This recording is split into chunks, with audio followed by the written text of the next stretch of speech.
What is your American dream? My American dream would be to end school mass shootings. My dream for America is peace. I've been wanting that like all the time. Dream America is toys. My American dream is to become a professional ballerina. My dream for America is everyone could have fireworks everywhere since some people can't see the fireworks from here. My dream for America is for people to understand how this country was brought about, make the American dream possible for all citizens. My dream for America is a unified country. My dream for America is to nurture young entrepreneurs, especially in the minority community. We need to strengthen the economic power in the Afro-American community. My American dream is what I'm living right now every day, and that's to enjoy my family, my friends, and my coworkers every day and get involved in my community and do my best to be the change that I see that needs to be. Everyone has a right to the American dream.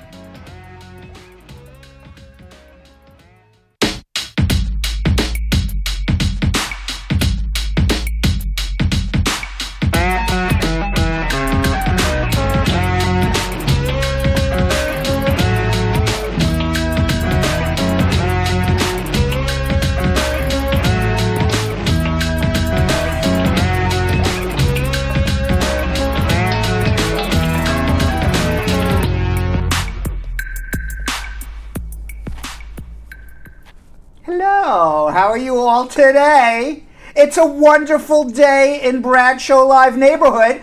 Brad Bernstein is here with Belgium Kim. How are you, Belgium Kim? Woo, doing real well. And how was your weekend, my dear? Absolutely delightful. I did next to nothing. Really? I cleaned my house, and I was nonstop. Were you? Nonstop. What'd you do? Everything. You name it, I did it. Name something. Went to the beach. Did it. Next. Went skydiving. Did it. What else? Tim went to an amusement park. I was everywhere. Wow. Yes, everything. All of that and more. What a weekend all for of that Bernstein. and more. All of that and more. Bernstein was everywhere. Man, you're really putting my couples cleaning marathon to shame there. We felt real good about it. There was no couples cleaning marathon. I never even saw the inside of my apartment the entire weekend. Well, I did nothing but see the inside of my apartment, Brad. We really had opposing weekends. I had my new friend Scott over, and he was taking me everywhere. Oof, that is the good life right there. Yeah, Scott showed me the good life this weekend. That's your new friend Scott? My new friend. I need to meet this Scott so that I could also see the good life. He's an old new friend. He's okay, I see what you're saying. But he stayed with me this weekend. Oh, that's delightful. Yes, right. It was nice having a roommate. So basically it was like the guys hitting the town all weekend. Yeah, it was like bro weekend. This is problematic. I feel like you guys wreaked havoc. And it's fashion week. I feel like you guys wreaked havoc. Yes, because he knows lots of people, so he got us into different parties. It was fun. Oh my gosh, Brett, yes. Is there any party that you went to that you can share which party you went to? I was in a lot of them. Okay. I'll share with you. Okay. It's not a problem. Thank you. Okay. All right, let's say hello to No Matter What, Just Be You. Ooh, No matter what, just be you. Like Top that. fan according to Facebook. Lynn Brown, how are you? Cordella Douglas, good evening. Cordella, you're watching the wrong show, Cordella. Why? Look what she writes. What'd she say? Andreen Spence, how are you? Dionne Watson, Tamika Nelson, Jacob Ashikin, also known as Nikisha, how are you? Nezzy wants more. Tamika Nelson, Alana Mendoza saying hello.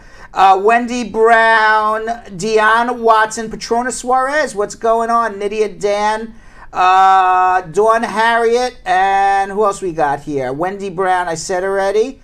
And anybody else? Jessica Leamy, Joelle Reed, Squad Up, and Asset Lindo, Ma Dukes.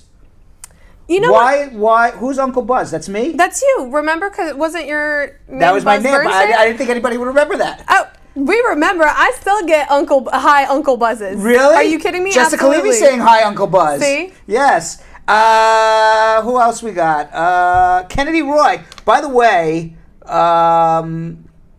Tamika Nelson and Wendy Brown are like burning up the comment section. I think they each have about 30 comments each right now.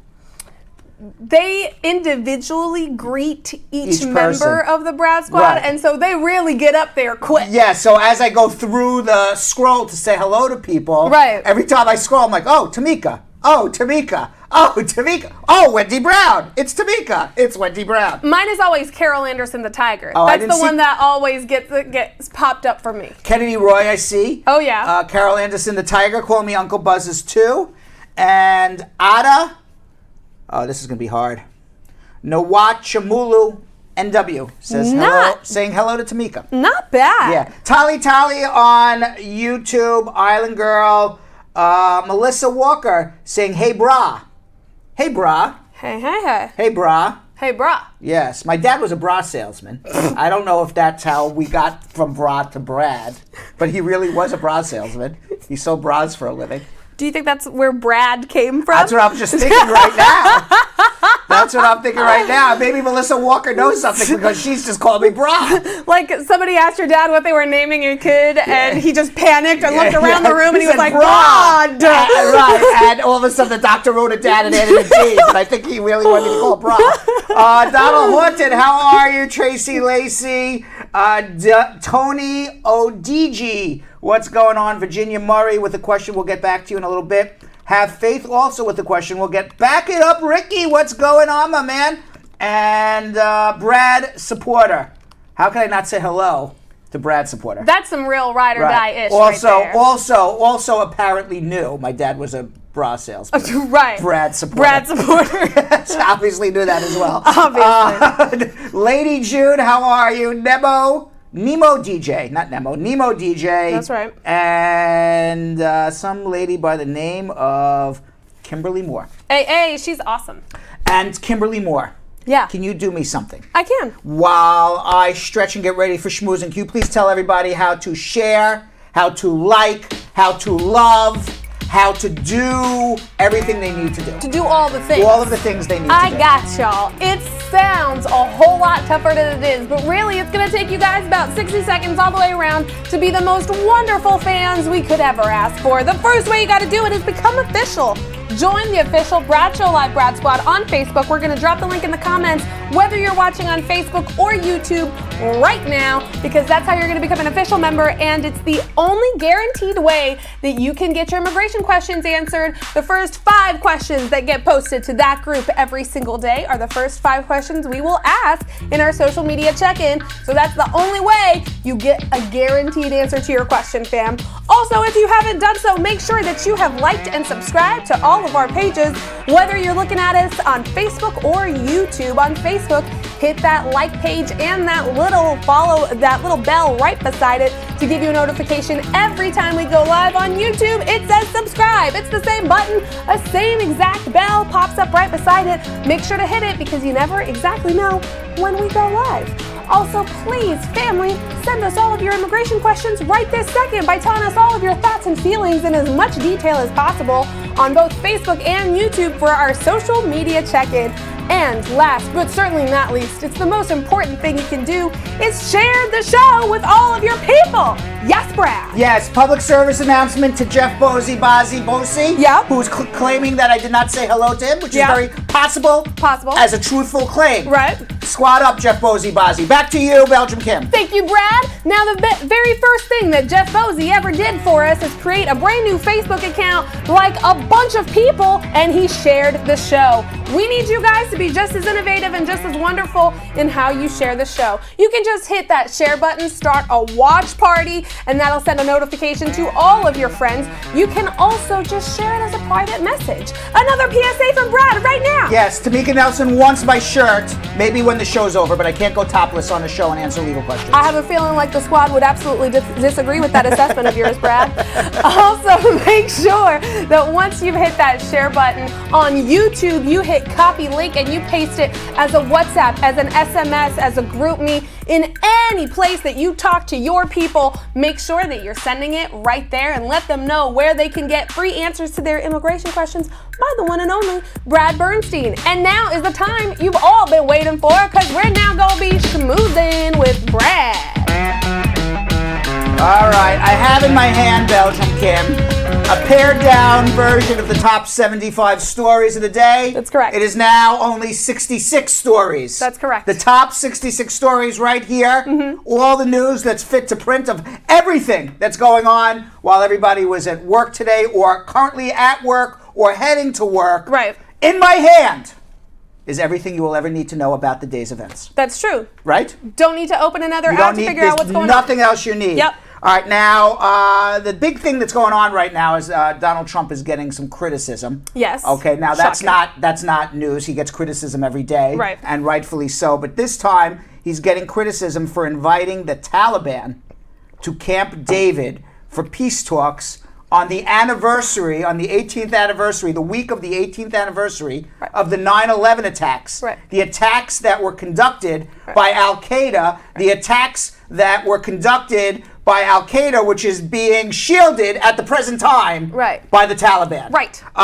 Really not a smart political move, nor is it an empathetic move to the people who lost loved ones or suffered during the 9/11 attacks. Now he is facing some severe backlash after he tweeted this earlier yesterday. Unbeknownst to almost everyone, the major Taliban leaders and separately the president of Afghanistan were going to secretly meet with me at Camp David on Sunday.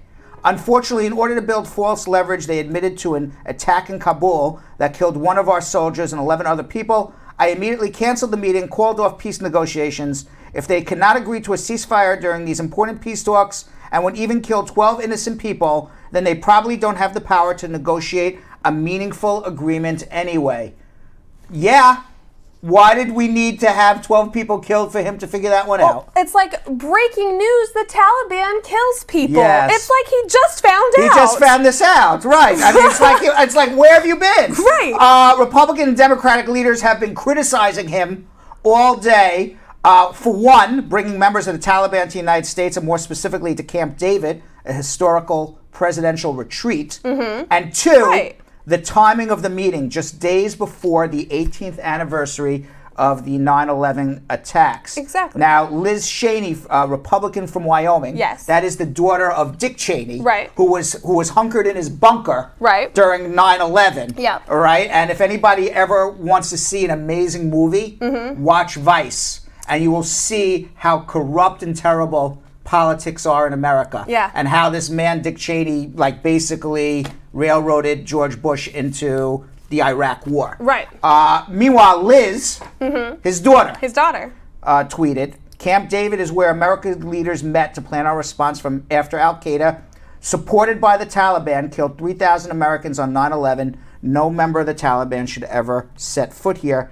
Ever. The Taliban still harbors Al-Qaeda. I did not read that well, but you get the point. We got it. Right. Now, Republican Representative Adam Kinzinger, an Air Force veteran who flew missions throughout the Middle East, tweeted, never should leaders of a terrorist organization that hasn't renounced 9/11 and continues in evil be allowed in our great country. Never, full stop. Now, Secretary of State Mike Pompeo said Sunday that peace talks in Afghanistan are dead for now, and defended President Donald Trump's decision to invite the Taliban to Camp David. A Taliban official warned, however, that since the negotiations are ended, we are going to get more terrorist attacks on U.S. troops in Afghanistan. They're going to keep bombing them until the U.S. just leaves, kind of like a Vietnam scenario, perhaps. Exactly. Now, the American public has reacted to the news on Twitter that the Taliban were invited to the United States, especially to Camp David, to give them such a prestigious perch in which to honor them. Absolutely.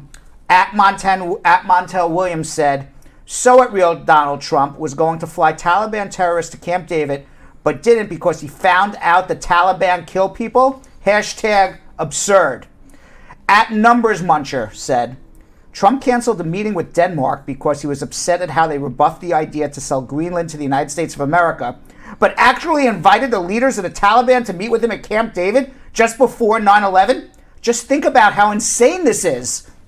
Insane. That perspective, though. Yes. Now, at It's Jeff Tiedrick, he wrote, I have to admit that I did not have quote, secretly invite the Taliban to Camp David 3 days before 9/11 on my Donald Trump batshittery bingo card. I mean, that's hilarious. And finally, at Grassroots Speak, she wrote, so since Trump had to cancel peace talks with the Taliban at Camp David tomorrow, is he going to invite ISIS to play golf instead? Yeah, he's got a free day. Yeah. Crazy. I mean, just when you think nothing could get more absurd, it gets more absurd. And by the way, where is it? Donald Trump. Yeah. Jilly remembered this. Yeah. Okay, but not a lot of people remembered this, and she reminded me. Donald Trump, in 2012, when he started tweeting about politics, and he was in that birther movement going after Barack Obama. Yeah. He made a tweet back in 2012 that says, quote, while Barack Obama is slashing the military, he is also negotiating with our sworn enemy, the Taliban, who facilitated 9/11.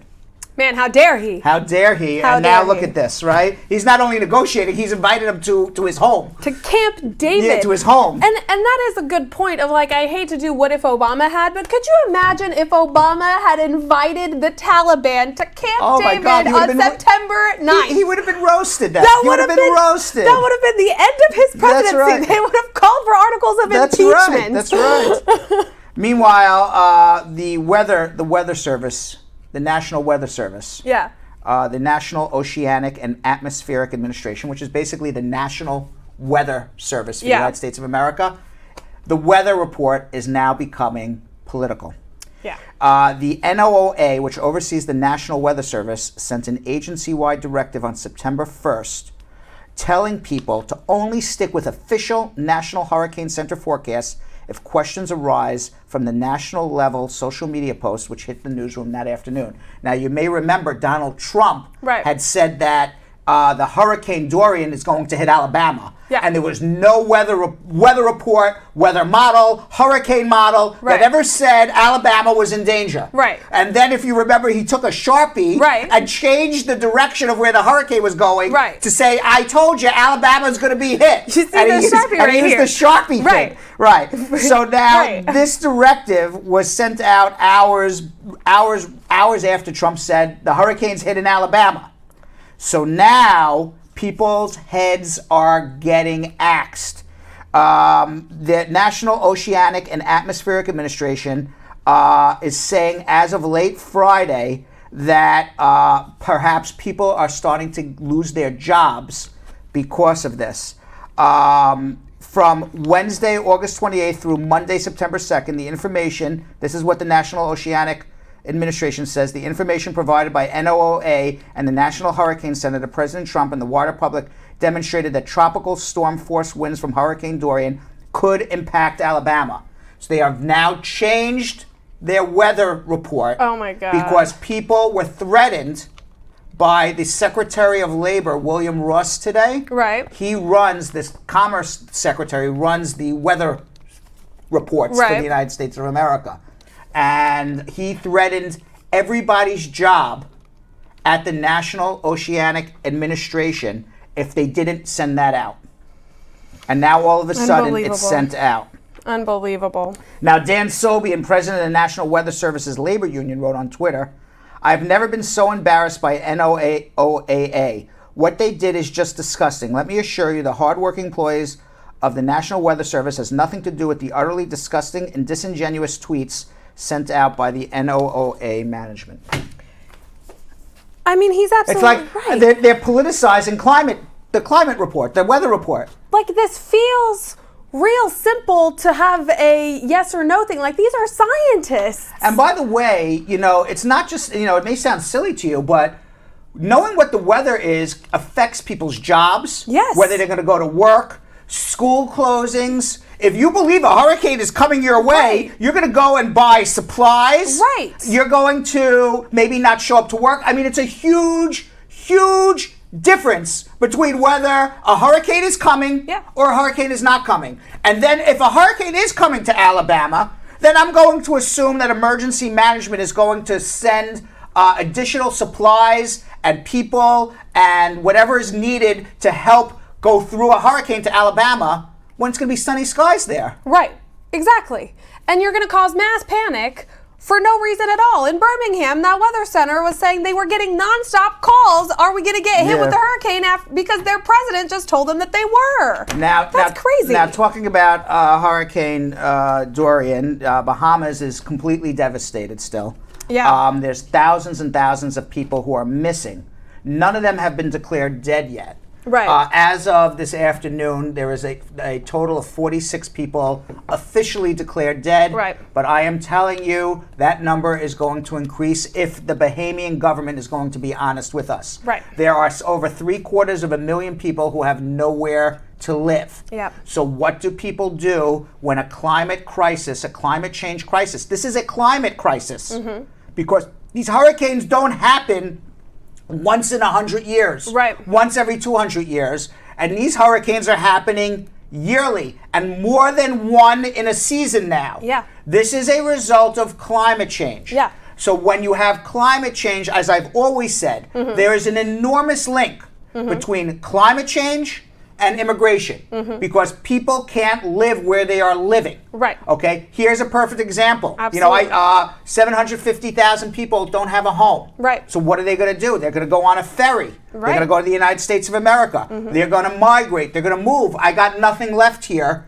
It's not about rebuilding. It's destroyed. Right. So they're going to go to a place that's not destroyed. Yeah. So what's the easiest place from the Bahamas? United States of America. Absolutely. And historically, Bahamians, if they get on an airplane, do not need a visa to enter the United States of America. On a plane. Right. On a boat, they do need to present something to show that they are going to be returning back home. Something more than just, here I am. Right. Now, the U.S. Customs and Border Patrol have said that they're going to take people with even on a boat. Right.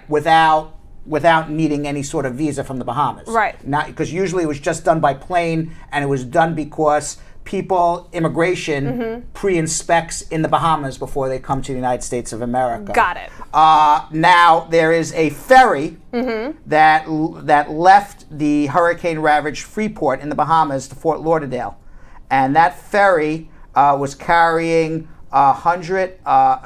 several hundred people, but demanded that each person on that ferry have a visa. Yeah. And when they didn't have the visa, 130 people who have no home, nowhere to live, got off of the ferry. There was a tweet that was sent out by Brian Enton.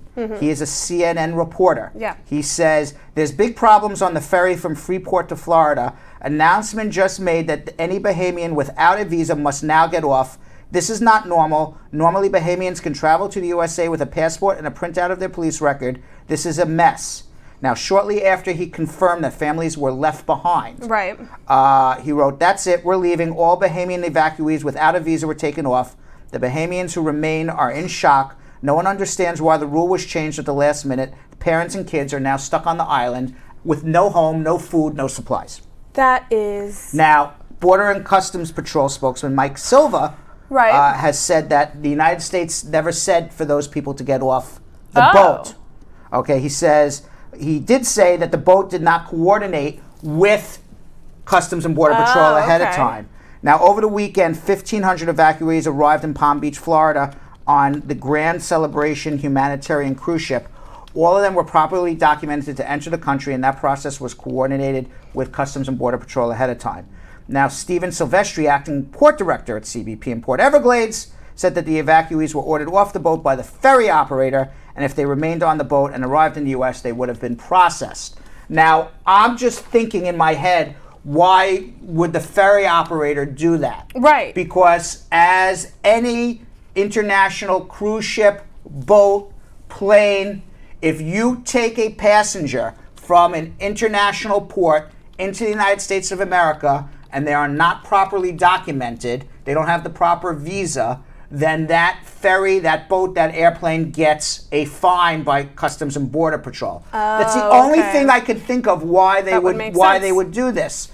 So, for example, if you Belgium Kim, for example. Yeah. You're in Belgium. Right. And you decide to get on American Airlines, and you sneak on American Airlines. Right. Or you show your passport, but you're not really Belgian. You needed that's not really a good example, because you still need an ESTA. You have no ESTA. Yeah. Okay, so you have no ESTA. Yeah. You get on the plane. Yeah. The plane brings you to New York. Here I am, Customs and Border Patrol, Belgium Kim, all the way from Belgium. I have no ESTA. They turn you around because you didn't have the proper document. Right. That plane's getting fined. Oh, And like so- the airline is getting fined because they allowed me on in the first So place. I think Got this it. ferry boat took 130 people off because they got scared that they were going to get a fine for 130 people. That's my guess. I don't know. But that would mean that CBP pressured them in some way and told I don't them, know. right? That's crazy. I don't know. Now, Trump doubled down on a decision not to do more to accommodate people from the Bahamas.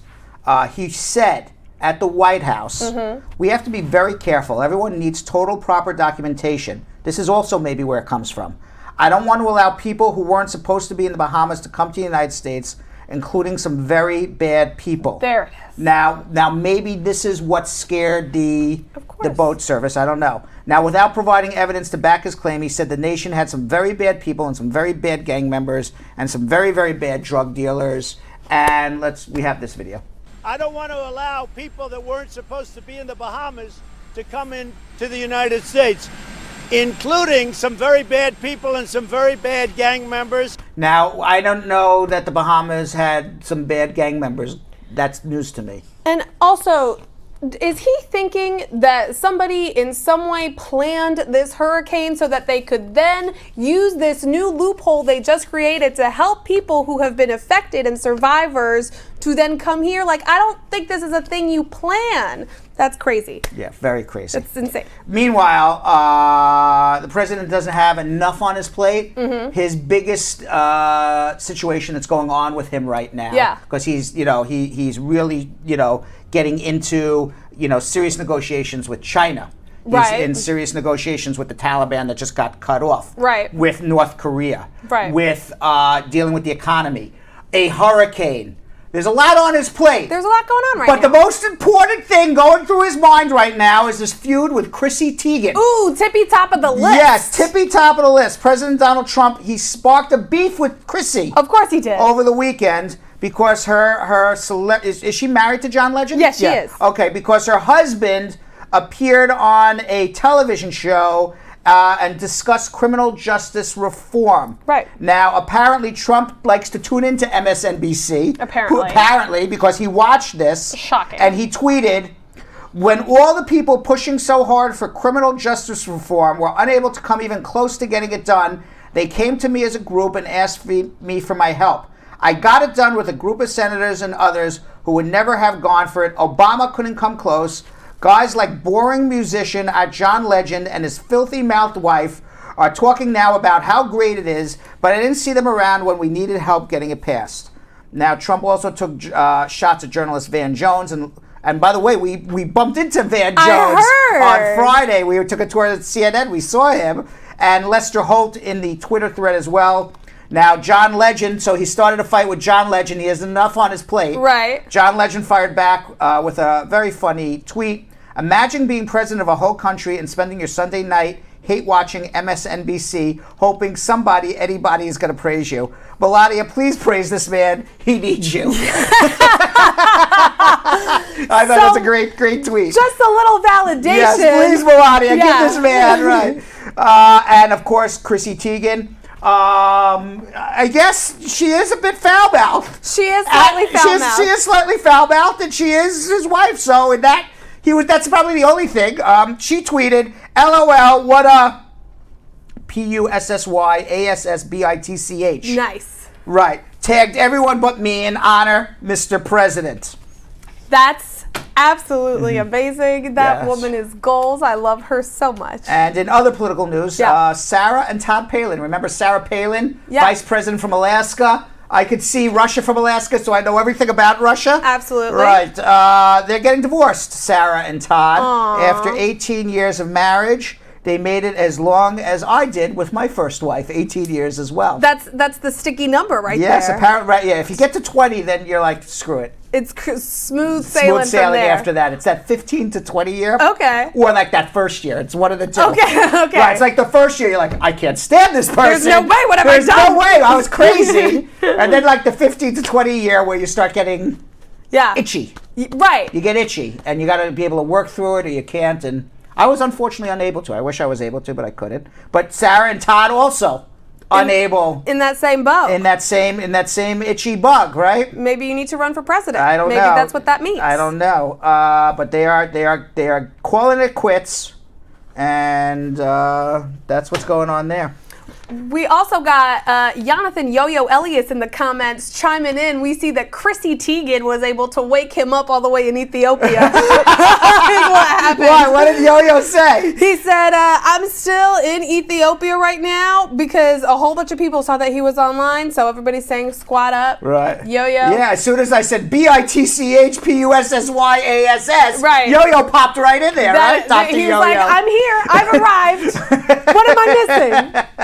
Meanwhile, Ben & Jerry's, they're always known for some unique flavors, ice cream. They are now unveiling a new flavor to highlight what it calls structural racism and a broken criminal justice system. It's called Justice Remixed. It's described as a cinnamon and chocolate ice cream with gobs of cinnamon bun dough and a spicy fudge brownie.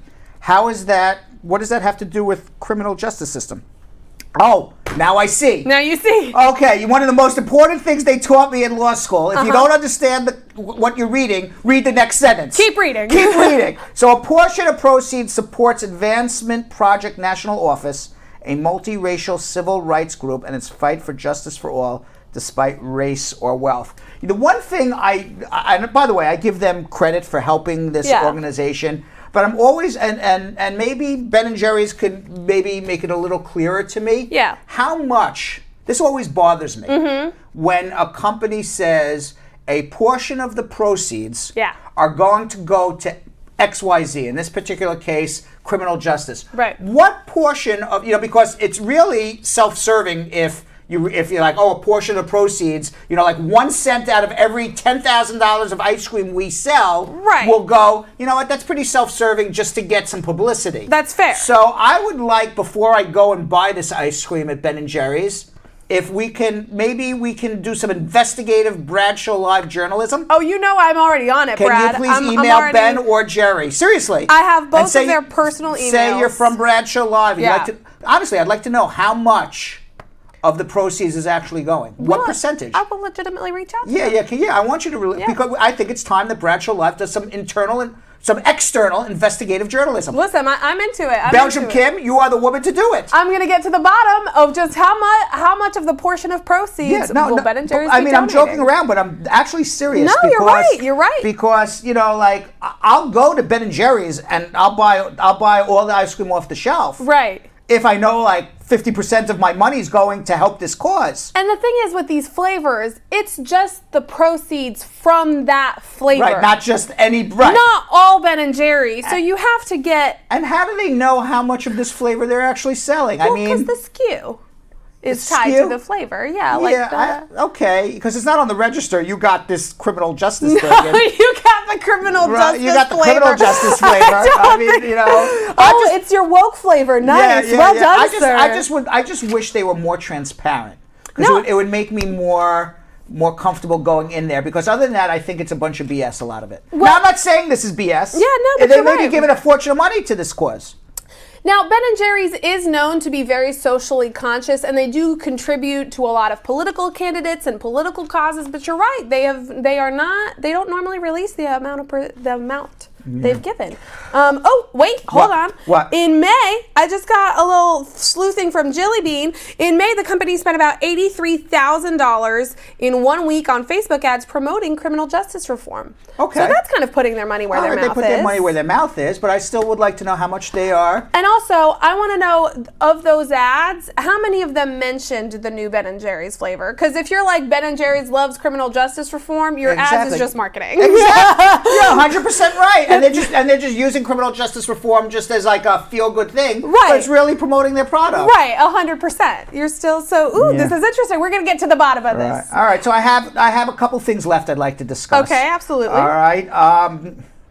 You've never been married before. I haven't. Okay. Now, if you would tell your maid of honor that she could wear anything, the maid of honor, this is the woman who like walks right down before you, right? In the wedding. Yeah. And apparently in Omaha, Nebraska, Deanna Adams, 40 years old, a legal administrative specialist, said her wedding, she was the woman getting married, which was supposed to be very low key, and she told her bridesmaid that she could wear anything. And what did the bridesmaid show up? She showed up dressed in a T-Rex costume. Okay, look at that. You know what? I'm going to tell you something. She goes, I didn't want to make a big deal out of anything as long as I got to wear a dress, have some cake, and get some photos, she told Today's Style via Facebook. But what started off as a joke soon became a reality when Adam's sister Christina had a hilarious idea for her maid of honor look. Christina sent me a text a year ago saying, I found my dress, followed by a link to the costume on Amazon.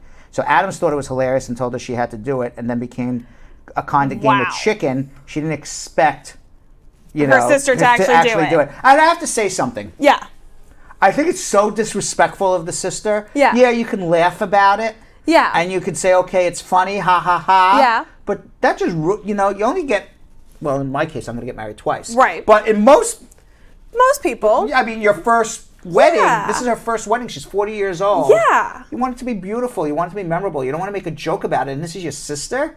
I don't actually find it funny. I think it's actually rude and disgusting. I would be livid. The only thing that made this story okay was that the bride, had pre-approved the outfit a year in advance, and it kept being a joke. Yeah. And the bride could have at any point been like, okay, I'm kidding. Please don't wear the T-Rex outfit. I know, but still, I mean, it's... But it feels so disrespectful, and your pictures forever... People are just looking at the damn T-Rex in your wedding pictures. Exactly, like it's like look at me. But it takes the focus off of who's getting married. It's your day, not T-Rex. It's like the sister said. You're getting married, and everyone's going to look at me. That's exactly. Look, are you staring at the bride in that picture? You're going to get married, and everyone's going to look at me. Now, Adams took this joke in stride. She's actually cool because I would have punched my sister in the face. 100% same. Now, I wouldn't punch her in the face, but I would be really mad. We would have scrapped at my wedding. Yeah. Now, it says, we easily joke with each other and definitely don't take much too seriously. I know she's got my back, and I've got hers. Okay. When you're maid of honor and told you can wear anything you choose, I regret nothing, said the sister Miatter, that's the sister, wrote alongside a photo. I hope the look catches on, and you and your sister are fabulous, wrote one of the fans. Wow. Another added, the bride and groom are awesome for letting everyone do their own thing. Now here at the Bradshaw Live on Halloween, we told everyone do their own thing. We did. And look what we had on our last Halloween show. Oh my God, we got a dancing dinosaur! This is so random, dancing dinosaur! The dinosaur knows how to twerk. The dinosaur knows how to twerk. Oh! So I guess what I said, but it wasn't my wedding. It wasn't your wedding. It was just my Halloween show, right? So I guess maybe I would have allowed somebody to be a T-Rex at the wedding. No T-Rexes during Bradshaw Live weddings. We are making the declaration now. No good. And finally, in the last marriage, last card of the day here. Yeah.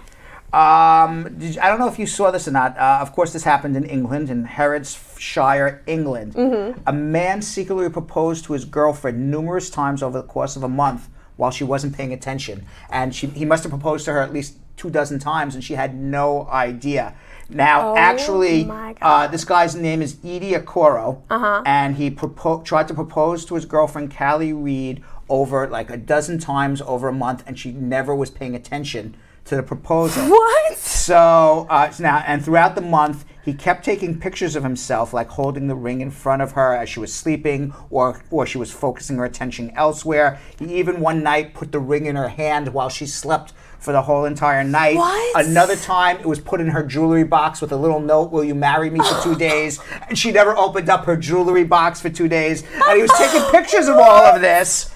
And when she didn't realize it, he just kept taking more and more pictures and now began making a joke of all of this. He said, those who have gone through this and those who will soon find out, Right. you want to propose in a way that speaks to you as a person and as a couple. Some plan a flash mob, a fancy meal, or even they try to arrange a marry me sign. I couldn't do this because, I'm not really a planner. So after Callie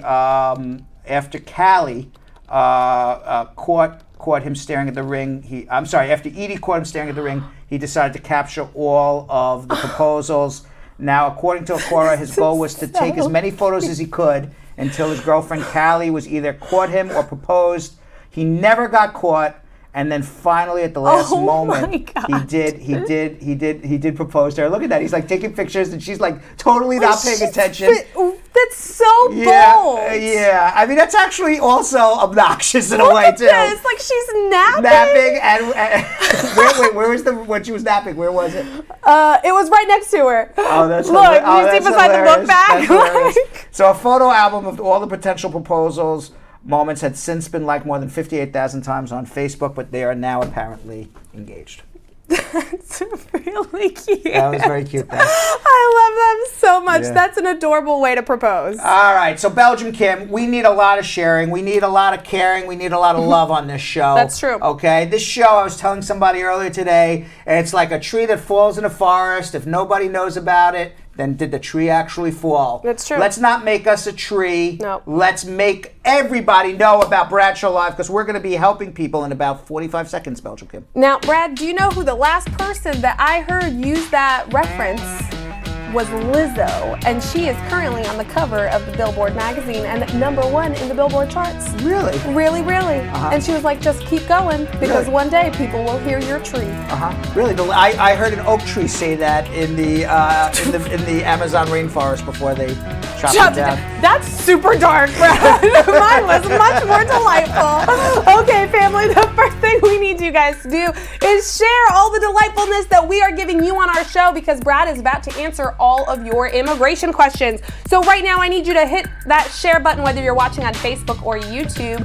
Hit either share it as a private message, share it as a watch party, and it'll send a notification out to all of your people, or copy the link and paste it into absolutely everywhere that you can paste a link, whether that's an Instagram DM, a tweet, a WhatsApp group, an SMS, a GroupMe, a Textra, however you do it, just iMessage someone all the good deets with that link. Also make sure that you are telling us all of your thoughts and feelings in the comments because I'm going to keep interacting with you the entire time. And become an official member of the Brad Squad. Join the Bradshaw Live Brad Squad right down here, and we're going to include a link in the comments right now that you can go and click. I will be at the ready for you guys to join. And finally, make sure to leave all the thumbs up. It makes us feel so good. Y'all, we only have 17 thumbs up on YouTube, and there's about 120 of you watching. That's unacceptable. So let's hit that cute little thumbs up because it's cute and it makes us feel good, and we like when we feel good. And now is the time you have all been waiting for. We're getting answers to your immigration questions. Toby has been waiting over 1 hour to speak to me. Toby, how are you? Where's Toby? I'm fine, thank you, Brad. Good. What's going on, Toby? Yeah, I'm going good. It's going good, thank you. All right, what can I do to help? Yeah, so basically I came into the country with a B1 visa last October. Right. My I-94 expired in April. But before it expired, I applied for, I did apply for extension. So I filed the I-539. Right. Yeah, I-539, yeah. So I filed that, but I got married in April, days after I filed for my extension. Oh, wait, okay. Whoa. Why did you file for an extension and say I wanted to be a visitor here, and then go get you married a U.S. citizen? Yes. Okay. Because those are two different things. Because you're telling. All right. Well, we'll finish the rest of the story. But now, my antennas are up because I think you may have a problem. Let's continue. Okay. Yeah. So why I filed for an extension was because I didn't want to go out of status. That's why I filed for an extension. I didn't want to go out of status. But say I filed for the extension 4th of April. We got married on the 22nd of April. Sometime in August, say the first week in August, I got a letter asking for a request for evidence letter for a couple evidences for them to make a decision. But because we're already having plans to file for a green card, and all the evidences they asked for, yeah? Yeah, okay. So this is your issue, okay? You should not be responding to that because when you apply for an extension of your visitor's visa, it's like it's the same as if you're coming into the airport with a visitor's visa. Same exact concept. You're coming into the airport with a visitor's visa. You're applying for an extension of your visitor's visa status. You're saying to the government when you come to the airport, I'm coming to visit and I'm going home. When you apply for your extension, you are saying, I am going to continue my visit and I will be going home.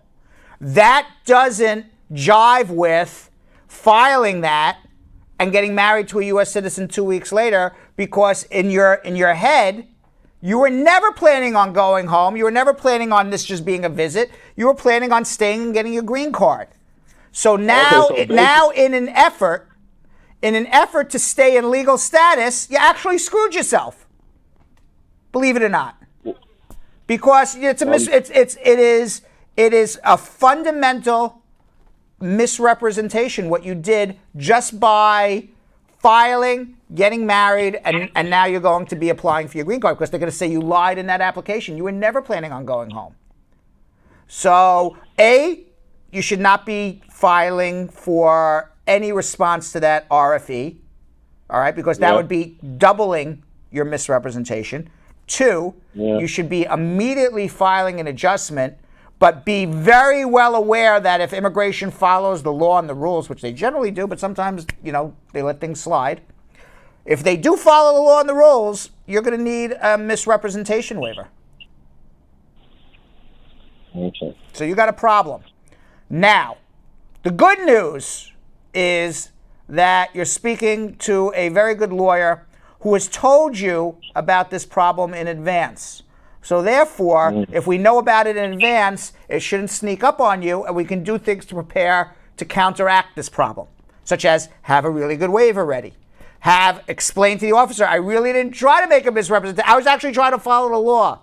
But by trying to follow the law, you were making a misrepresentation.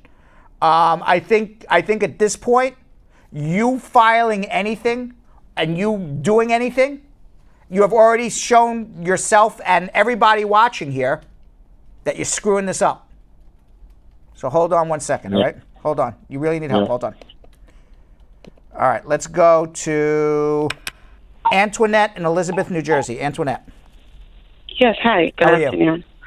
I'm fine. I was listening to you, but I think you touched base on the topic, but there's another question I want to ask you. Sure. My husband was deported He about 9.5 years ago, I did came to your office and spoke to someone, and she told me that he had to wait the full 10 years. He's also in Freeport, Bahamas. He did an interview last year. Of course, they deny him. Why was he deported? He was deported for overstayed. That's it. This is his second deportation. His first deportation, he came back. They gave him a I forgot. I think it's he actually has a 20-year bar. I'm sorry? Yeah, he may actually have a 20-year bar. When he went to his interview, they told him he had 10 years. Okay. Come back in 10 years. Okay, good. Okay. Which in his 10 years will be up in 2020. Okay. That was the second. Now, as you guys already know, they're doing the boat from the Bahamas because he's one of the individuals that literally is walking the street right now. You're gonna have to send him money because they're not gonna let him back just because of the hurricane. Oh, because that's the question that he was asking. If he came on, no, they're not gonna let him in. No, send him money, get him some shelter. So he can't. What is it? So he can't file anything. No, because he was removed twice. So there's no waiver for that. Okay. All right, so send him money. So he has to wait that 10 years. Send him money, get him shelter, and then go from there. And I'm not sure. He may even have a longer bar, so I would need to look at this. All right? Okay. All right, hold on. Let's go to Sherry-Ann in Bronx, New York. Sherry-Ann? Hi, good evening. How are you? Good, thank you. How are you? Great. What's going on? All right, so I'm asking for a friend. So she actually came up on a visitor visa, and she came to stay with her sister, which was married to this gentleman. But she actually moved out. The sister moved out, and she started taking care of the gentleman, which is sick. But they actually fell in love and want to get married, and he wants to help her to get her green card. Okay, sounds good. So what's the chances of getting the green card? Because he's not working, as I said, he's sick. So well, if he's a U.S. citizen, they should get married this month. And get an affidavit of support from a second person before October 15th, before the laws change. So it wouldn't be scrutinized? See, the fact that the sister was already married to him before? That the sister was already married to him. Yes, of course, everything's going to be scrutinized. But love is love. Love is crazy. What can I tell you? Okay. If it's a real marriage and it's a legitimate, then that's all it is. Okay. All right? No problem. Thank you. Yeah, I mean, I've heard stories where Belgium Kim, I've heard stories like this before, where man's married to one woman and then has an affair with the sister, or vice versa. Yeah. I've heard them. I mean, it's crazy, movie scripts, but yeah, it happens. We have like a similar thing in my family. It happens. You do? Yeah. We absolutely do have like siblings ended up dating siblings and Yeah, swapped. happens. And I mean, they're gonna have to prove it's a thing. legitimate marriage. They're gonna have a lot of questions, but legitimate is legitimate. Right. Absolutely. Illegitimate's, something that's not bona fide is different. Okay. All right. Okay. Thank you so much, Brad. You're welcome. Okay. Let's go to Tina in Seattle, Washington. Tina. Hi, Brad. Hi, Tina. How are you? Good.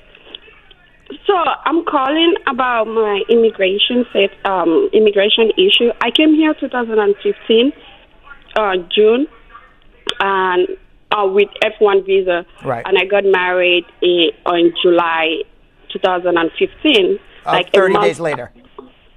Yeah. Okay. 30 days later, I got married, and I applied for asylum 90 days later. So I had my asylum interview. Why did you apply for asylum if you married a U.S. citizen? No. He's not a U.S. citizen. Okay. He's not a resident. Nothing. He's a nothing. Yeah. Got it. Yeah. Okay. So I had my my asylum interview 2017 on November, and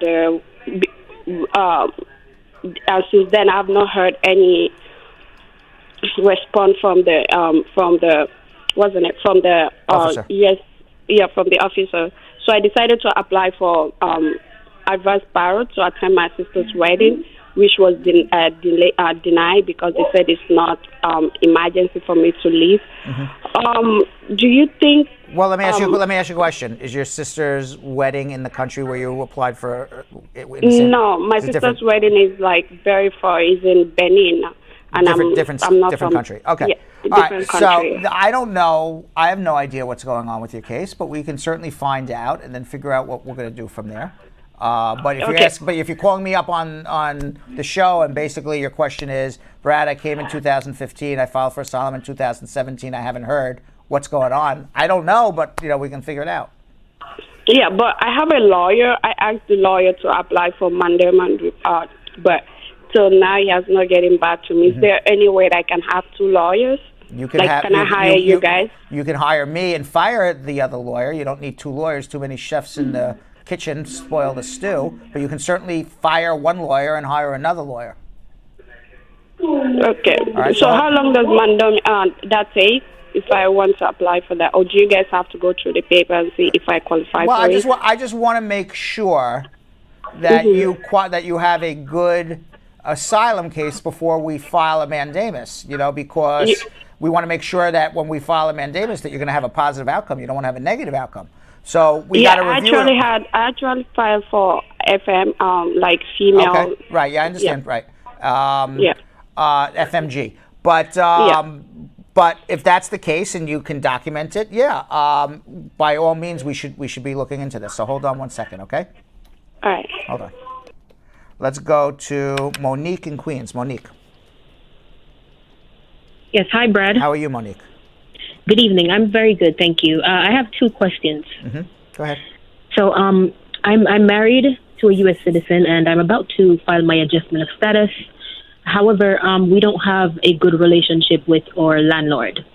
Okay. And I just wanted to know, what the chances are of the impact, the negative impact it would create if, we had our mail sent to another address apart from our physical address. If it's going to be sent to somebody else's home, it's a problem. If you're going to want to get a P.O. box, that's fine. And share a P.O. box with your spouse, that's fine. Oh, get a P.O. box? Yes. Okay, so that would be like a personal. Yeah, you go to like a mailbox, etc., or a UPS store, or a FedEx store. Or at the United States Postal Service has them, and you get a contract for you and your spouse. You want all your mail to be picked up at this P.O. box instead of your home. Okay, all right, thank you. So the next question is filling out the I-485 form. Do I put my new name on it, which is my husband's name, or I can put my family name that I had? What do you like better? Well, I was thinking that one is more important now that I've changed it. It's a modern world. You can take his name. You don't have to. Whether you take his name or not is going to make no difference on whether you get approved or not. It's just going to make a difference on how you're going to be known and what's going to be on your green card and your social and your driver's license. That's up to you. So whichever one you like better. Okay. All right, no problem. Also, see, by the way, I'm a very traditional guy. Like, if I get married, I want my wife to take my name. I feel insulted if they didn't. Yeah, that's what I thought. Yeah, but I don't know. But it has nothing to do with. But it has nothing to do with immigration. That's just a man thing. Okay. Awesome. So, I've been to your office before, and I'm also considering hiring you or one of your lawyers. However, to put the papers in, I don't have the money to hire the lawyer now. So after I put the papers in, how long in advance or before my interview do I need to hire the lawyer? As soon as possible, because you don't know when your interview is coming. Okay, so as soon as I get a receipt or something like that? As soon as you have the money. Oh, the money. Okay. All right, no problem. The sooner the better, because you don't know when your interview is coming. But that's just, that's just practical. Okay. All right. Thank you so much. You're welcome. All right, let's go to Simone in Queens. Hi. How are you? Hey. How are you? Good. What's going on? I filled out my I-90 form to renew my green card in August, and I was on food stamps and Medicaid. Would that affect? You already filed the I-485? No, the I-90. The I-90? No, it won't affect you at all. Won't affect you at all. Even if I'm on it still? Even if you're on it still. Okay. Don't worry. Alrighty. Sleep tight. Do you know how soon I would get it though? I don't know. Sometimes it takes 8 weeks, sometimes 12 weeks, sometimes 16 weeks. Crazy these days. Okay, because I did the fingerprinting and everything already. All right. Should be coming soon. All right. Okay. Thank you. You're welcome. All right. Let's go to Roshan in Louisville, Kentucky. Roshan. Hello. How are you? How are you, sir? How are you, good, sir? What's going on? Good. Well, I have two questions real quick. I married to the 2012 to the U.S. citizen, and 2014 I came into the United States. Hello. I'm listening. Yeah, and 2015 I physically separate, not legally divorced, right? But separate from 2015. Since being 5 and 6 years, I'm separated from her. She lives in Kansas City. I live in Louisville, Kentucky. So my question is, do I need to file first for U.S. citizen, or do I need to file for her first?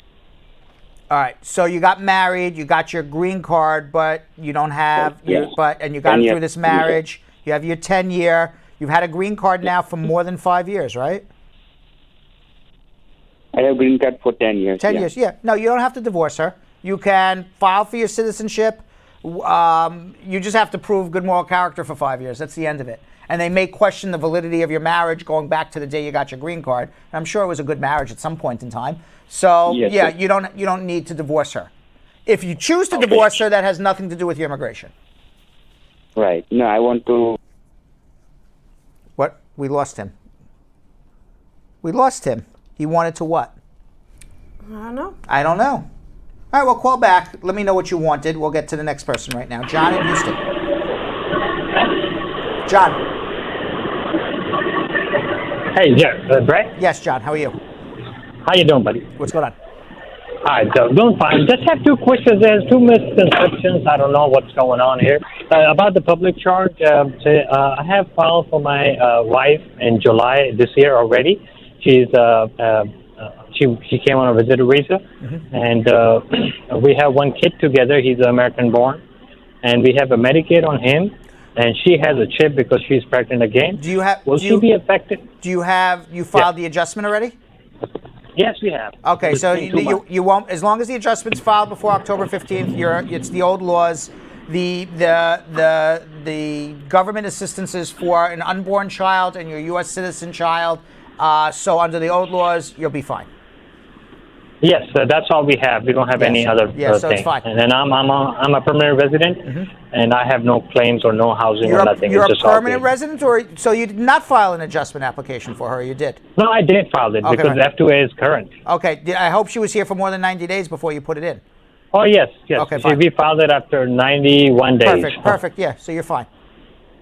So the public charge should not be applied to her because we don't have any Medicaid. The It's only for the public chip. charge does apply to her, but the fact that the Medicaid is for an unborn U.S. citizen child and a U.S. citizen child shouldn't Right. affect her case, although they do look at the totality of circumstances. Is your income 125% above the poverty level? If not, Yes. do you have a second affidavit support from somebody else? Yes, I put the both affidavit. Mine was around about 26, and I also have another one which is 50,000. Perfect. You'll be okay.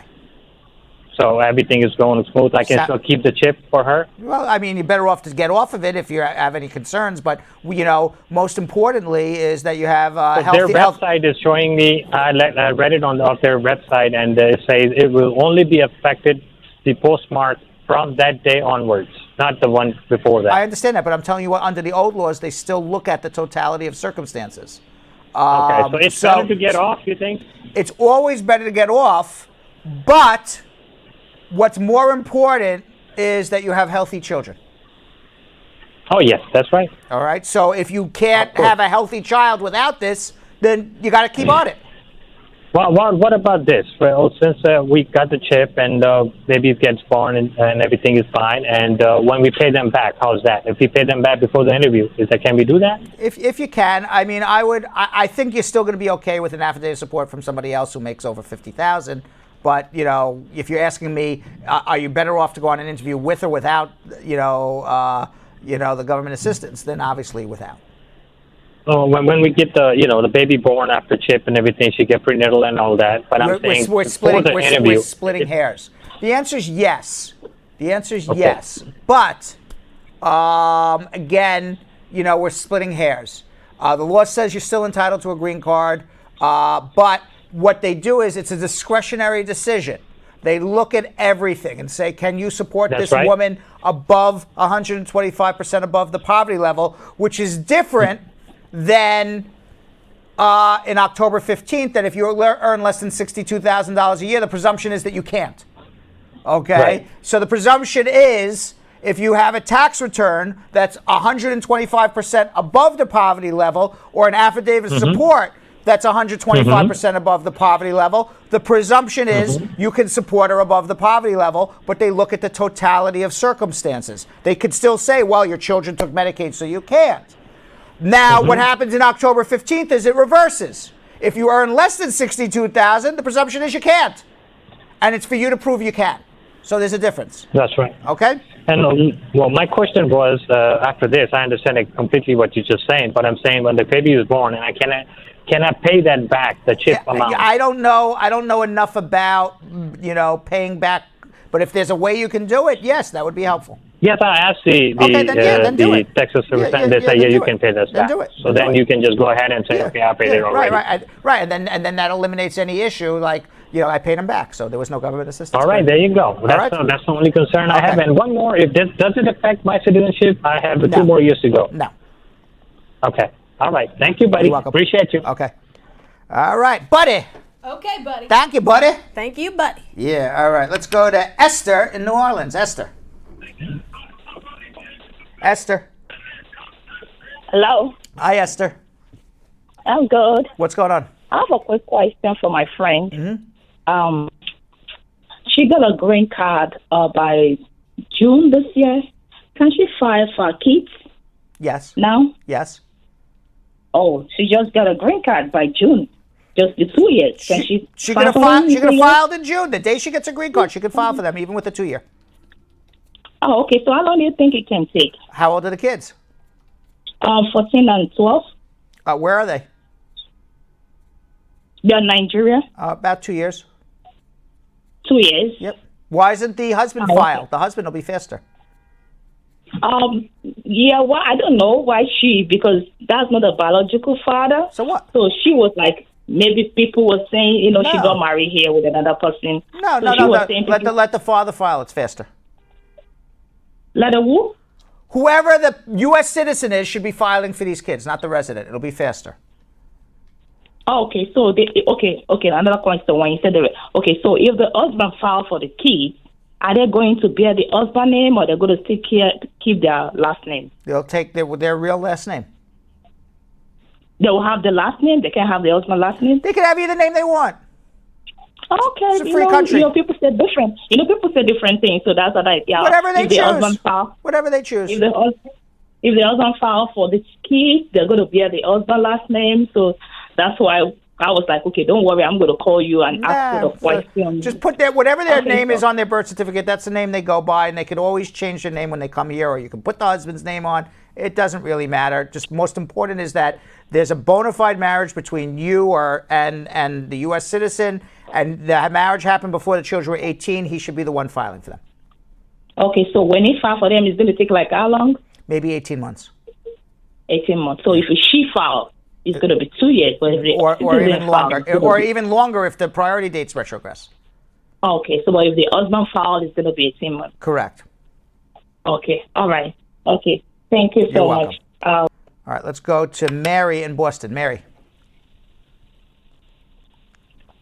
Hello. Hi, Mary. Yeah. Hi. What's going on? There's a sister who came here. Her mother was here, and her senior sister was here. Her mother has a green card. Then she came to her sister, to the mother, where they are living together. But unfortunately, because why she came is because the husband's family, they are torturing her. They beat her a lot because there was a time when the husband. Wait, let me understand because I'm having trouble hearing you. But let me understand what you're saying. A woman came. She was living with her mother. Then she lived with the husband's family. I guess she got married at some point, and the husband's family was abusing her. Is that what you're saying? Yes, that is in the country. In our country. The husband's family was abusing her here in America or in another country? No, in another country. That's why she. That's why she left and came here to America. Yes. And she was living with her. And she was living with her mother here. Yes.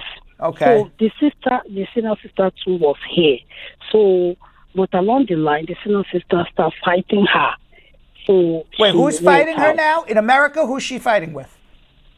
The senior sister was telling her she should go back. She should go back to where she was from, and she was wounded.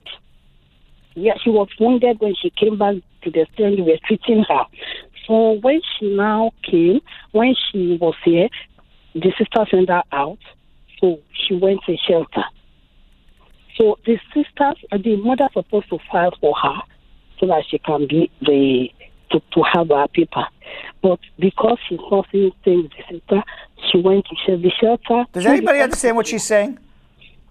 I'm really trying my hardest to listen. All right, I lost it when I don't know what sister and who she's fighting with, And then next thing I know, the mother was going to file for her, and the mother's here, but now she's in the shelter. And where did this fighting happen? In another country. And then the sister, after she got here, she and the sister were fighting. Did the sister come here and fight with her, or they were fighting over the phone? I'm absolutely lost. Okay. When she came here, the sister was telling her to go back. What sister? The sister called from what country is the sister in? Nigeria? No, the sister is here. Yes, the sister is here. Her sister is a citizen here. Okay, so the sister told her to go back. She kicked her out of mom's house, and now she's in a shelter. Now she went to the shelter. Okay, so what's the problem? Through the hospital, other than she's in the shelter, obviously. It was through the hospital that the hospital looked for a shelter for her. Wait, why is she in a hospital now? How'd she make it to a hospital? Because, when she came, she was wounded. She was wounded? Why didn't she apply for asylum? Yeah, let me continue. So she was wounded when she came, so she went to the hospital. So when the hospital saw this case... she needs to apply for... When did she come here? Huh? When did she come to America? Oh, she came 2014. Did she apply for asylum in 2014? Yes, she applied for asylum. Okay, so so tell me what... All right, so it's now 2019. It's 5 years later. I assume she got treated well at the hospital and she's healthy again. What is your question today? You said? She doesn't understand what I'm saying. Isn't that quite ironic? I'll say it again. I said this won't happen in 2014. I am sure she got treated at the hospital and she's okay now. It's now 2019, 5 years later. And the question is, drum roll please. No, she has already filed for asylum. What is your question? The question is, she's going to ask about her, that they're pending the asylum. They gave her the paper to work. All right, so your question is this. After all of that, I have an asylum claim pending for 5 years. What's going on with it? And the answer is they're doing last in, first out. So the people who are waiting the longest are like 2012, 13, 14. What we should do at this point is, if you want, I can take over the case, review the file. If it looks like a successful asylum claim, she should be filing a mandamus. Hold on one second. After all of that, we got to what's going on with my asylum claim. Right. All right, let's go to Betel in Queens. Betel. Hello. How are you? Yeah, I'm fine. How are you? What's going on?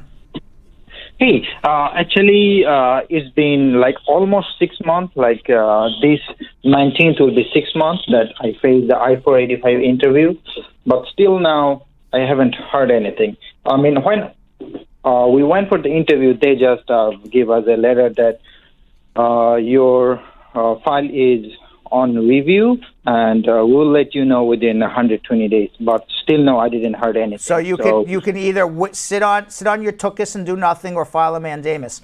We just literally filed a mandamus for a couple about 30 days ago. I just met them today. Abadir, who you always see in Abadir Sues the Government, did it.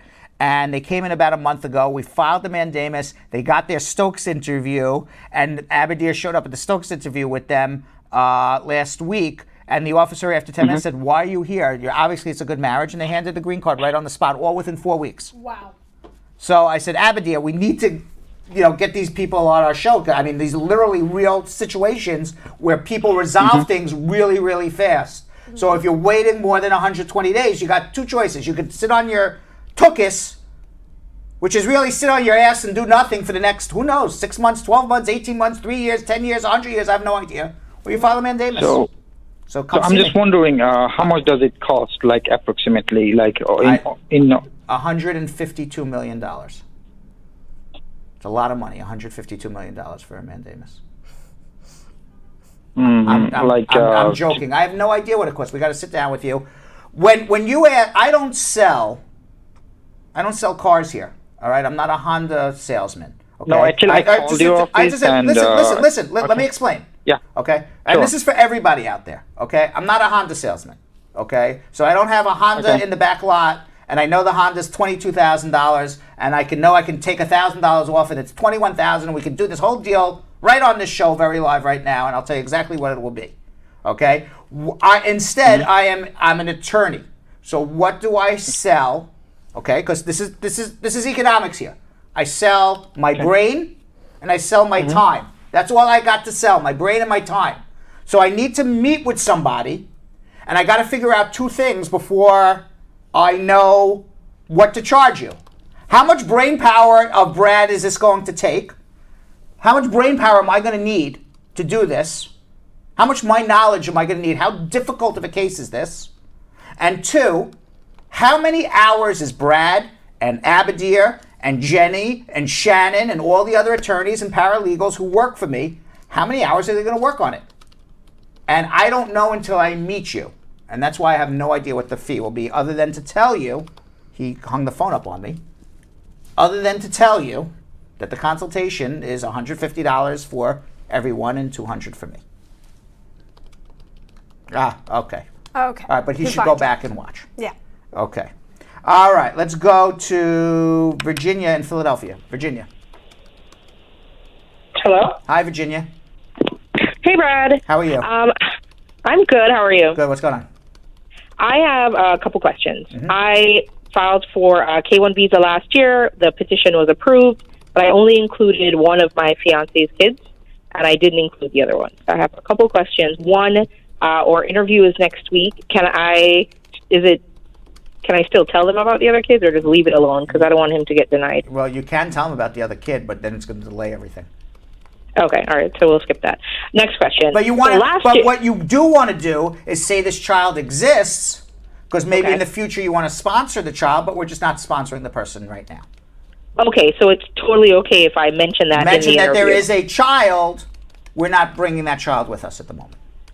Okay. And that child should have been mentioned in the past, but you say I got to correct it, and there isn't one additional child. Okay. All right, no problem. My next question is, when I had applied initially, had a great job, everything was going great, and then I got laid off somewhere in the middle of that. I will be starting another job in 2 weeks, but then our interview is next week.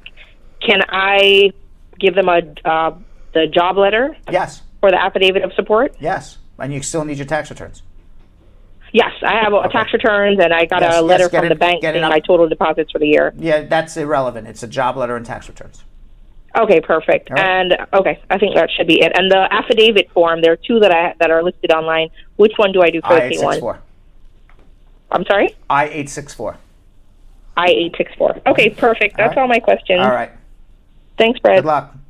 All right. So Belgium Kim. Yeah. Before we move on, I do got to remind everybody that when Belgium Kim tells you to share on YouTube and Facebook, sharing on Facebook means hitting that button and sharing it to friends. Making watch parties. Right. Okay. On YouTube, it's copying the link and sending it in a text message. Right. In what else? In a tweet. In a tweet.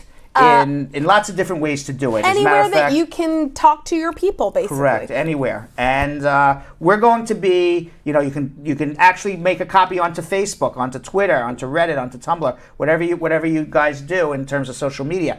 And we're going to be taking social media questions. Yeah. So if you didn't get a chance to speak to me on the phone, there's still an opportunity for me to help you if you leave your questions right now on social media, because we're going to be doing that in a few minutes. And I'll be answering all your questions. Just type in the question. Try to be as concise as possible so I understand what you're saying and asking. And we're going to be answering that in a few minutes. So please let your friends and family know. Finally, before we move on, a little more housekeeping here. A little bit more. Just a little more. Okay. We do also have Instagram accounts. You can follow me at Real Brad Bernstein. And if you follow me at Real Brad Bernstein and I know you and you're part of the Brad Squad, you can ask all the Brad Squad. They send me DMs all day long with their legal issues. That's true. And I try to respond as best as I can. Sometimes I say yes, no, and I give my advice. And sometimes I'm saying, you know what? You just need a consultation. It's up to you. And in addition, you can also follow at Brad Show Live and see all the best highlights and all the best of our content. And you can see the best 3 minutes of our show from the night before, all on at Brad Show Live as well. And Belgium Kim. You can find me at Belgium Kim TV for all of the latest Belgium Kim news. Is there a latest Belgium Kim news? Not really. Not really, but if you wanted some Belgium Kim news. But when there is, you'll be the first to know. That'll be the first place I update. So in today's Spar and Bernstein, a close-up. Let me say that again. Yeah. I was clearing my throat. Yeah, I got you. In today's Spar and Bernstein attorney close-up, immigration attorney Alexander Mercado discusses whether the home country you originally come from can affect your green card application. Let's watch.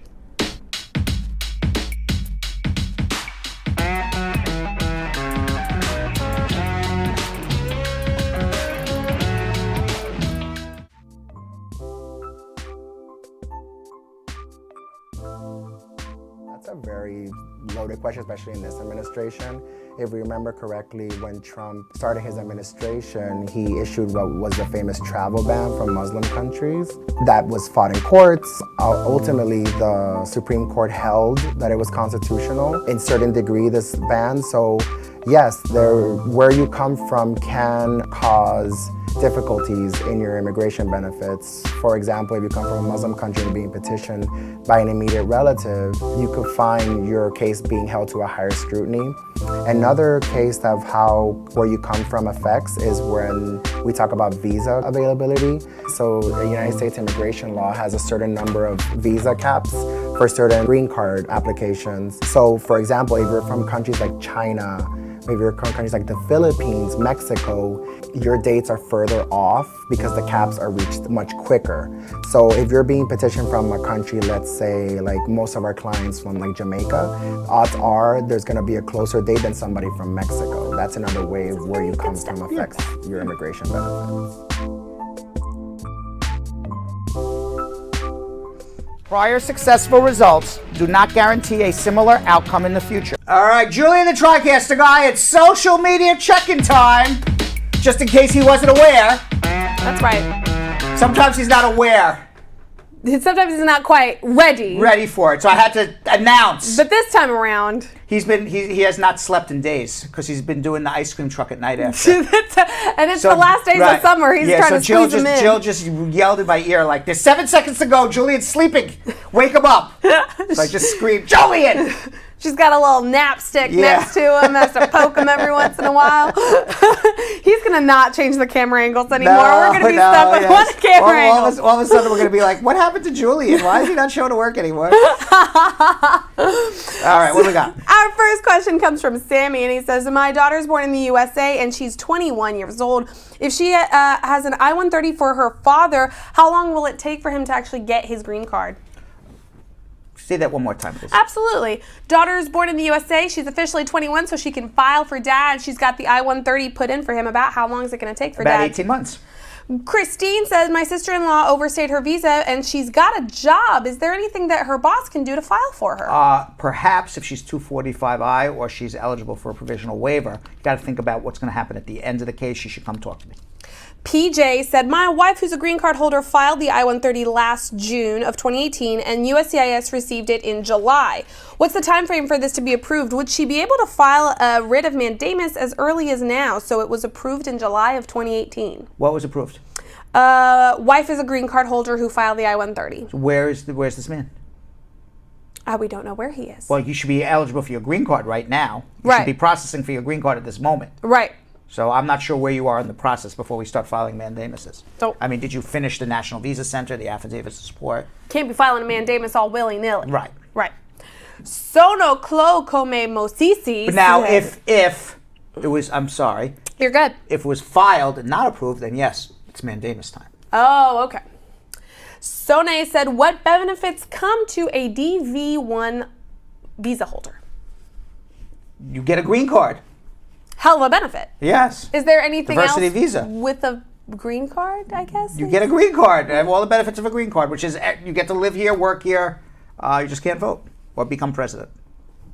Paulette said, my son has a work permit and it was returned. How long will it take for USCIS to send it again? It's going to take months, unfortunately. They're not very fast. Is there any way that you can prove that you have permission to work other than holding the physical work permit? Is that a thing? That's just a me question, sorry. If you don't have a green card? Yeah.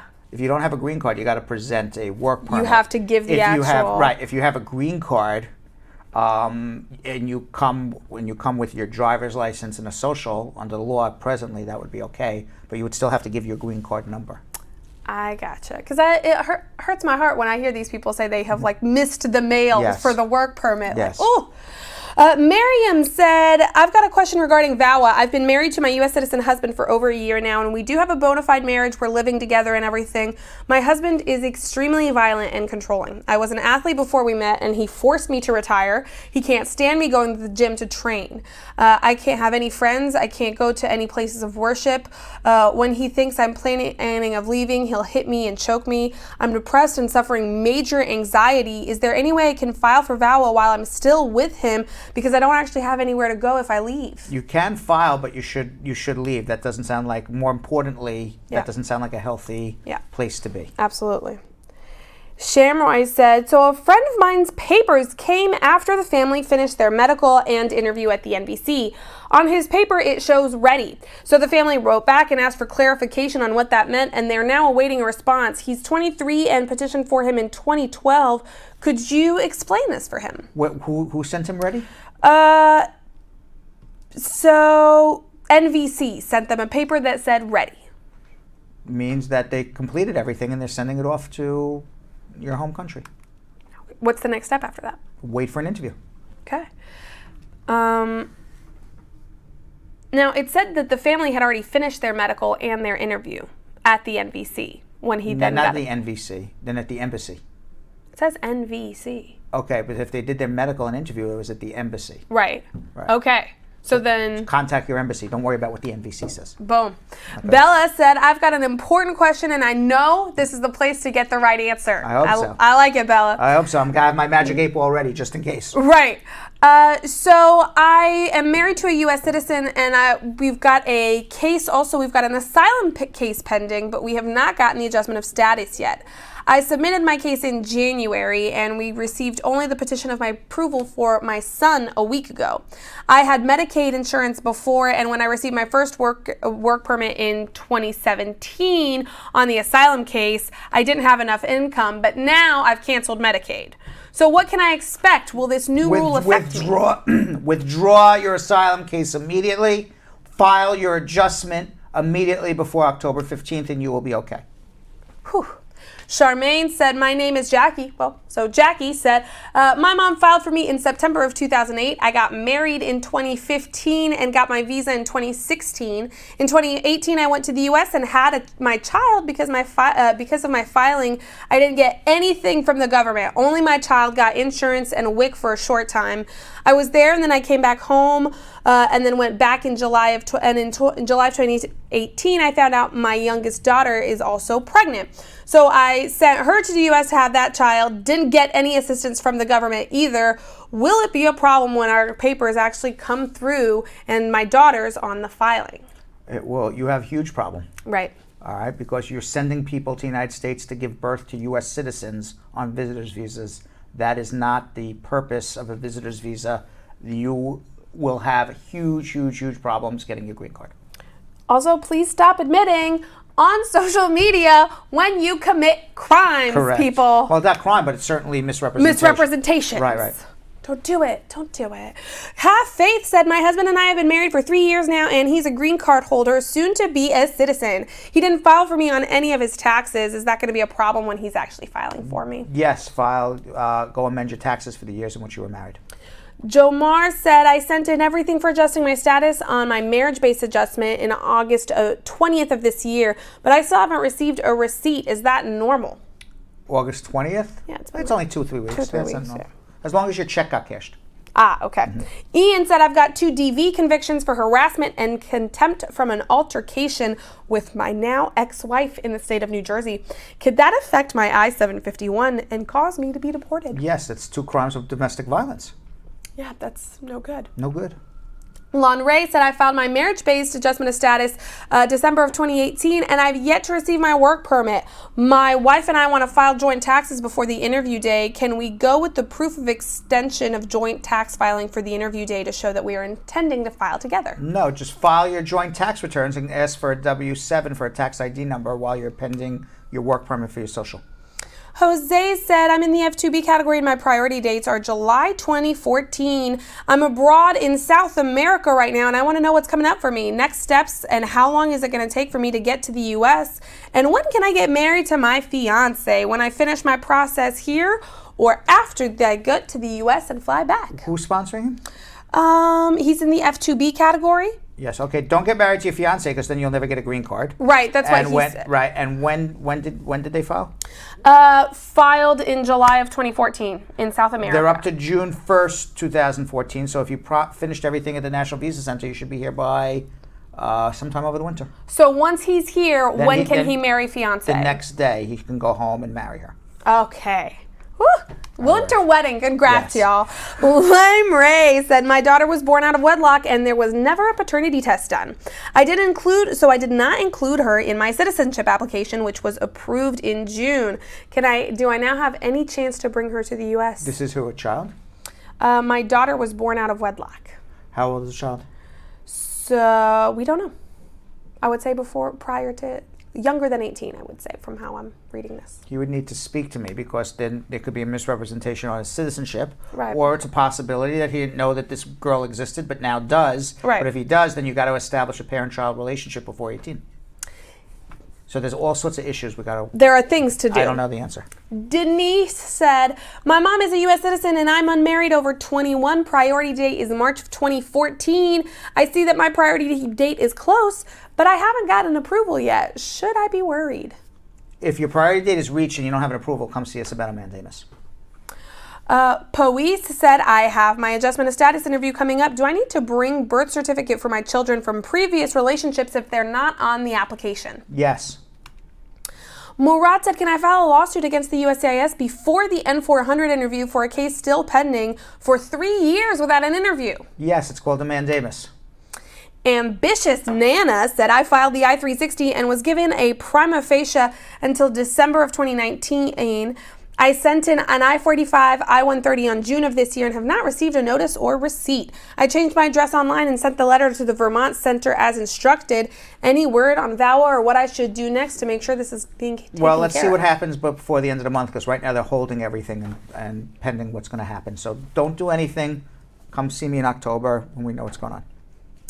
Nicolo said, I'm from Jamaica and I'm married to a U.S. citizen. I got my 2-year, but in 2018, I never understood about taxes, and my in-laws filed my tax returns as single because my husband doesn't file taxes. He's retired. What can I now do? Amend your taxes. Kellyanne said, I migrated here to the U.S. 2 years ago and I've got 2 children. I brought one with me and the other, who is now 9 years old, is following to join. I want to take him, however, but my petitioner, who is my stepmom, is unable to do the affidavit of support. Can I have someone else who's not a family member do the affidavit along with my W-2? Your stepmom has to do it whether or not she makes money or not. Then you could have any American citizen or permanent resident, whether they're related to you or not, do a second affidavit of support. Renovian Blessed said, I got an RFE for a very last question of our social media check-in for this round. Renovian Blessed said, I got an RFE stating that I need to send all recent W-2s for my husband, which I did. And also that I don't meet the 125G, which I also did meet, but I did send my lease in, which had my name and sister and husband. But my sister doesn't live with us. We just needed her to sign for the apartment to get us in. How do I respond to USCIS? It's an adjustment of status. I think they counted her is what's the problem. All right, so get an affidavit from your sister that she doesn't live there, that she was just a co-guarantor on the lease. Okay. All right, well, with that, I had the pleasure of speaking to a young man by the name of Dieudonne Kazzembe. He arrived in the United States as a refugee from the Democratic Republic of Congo in 2014.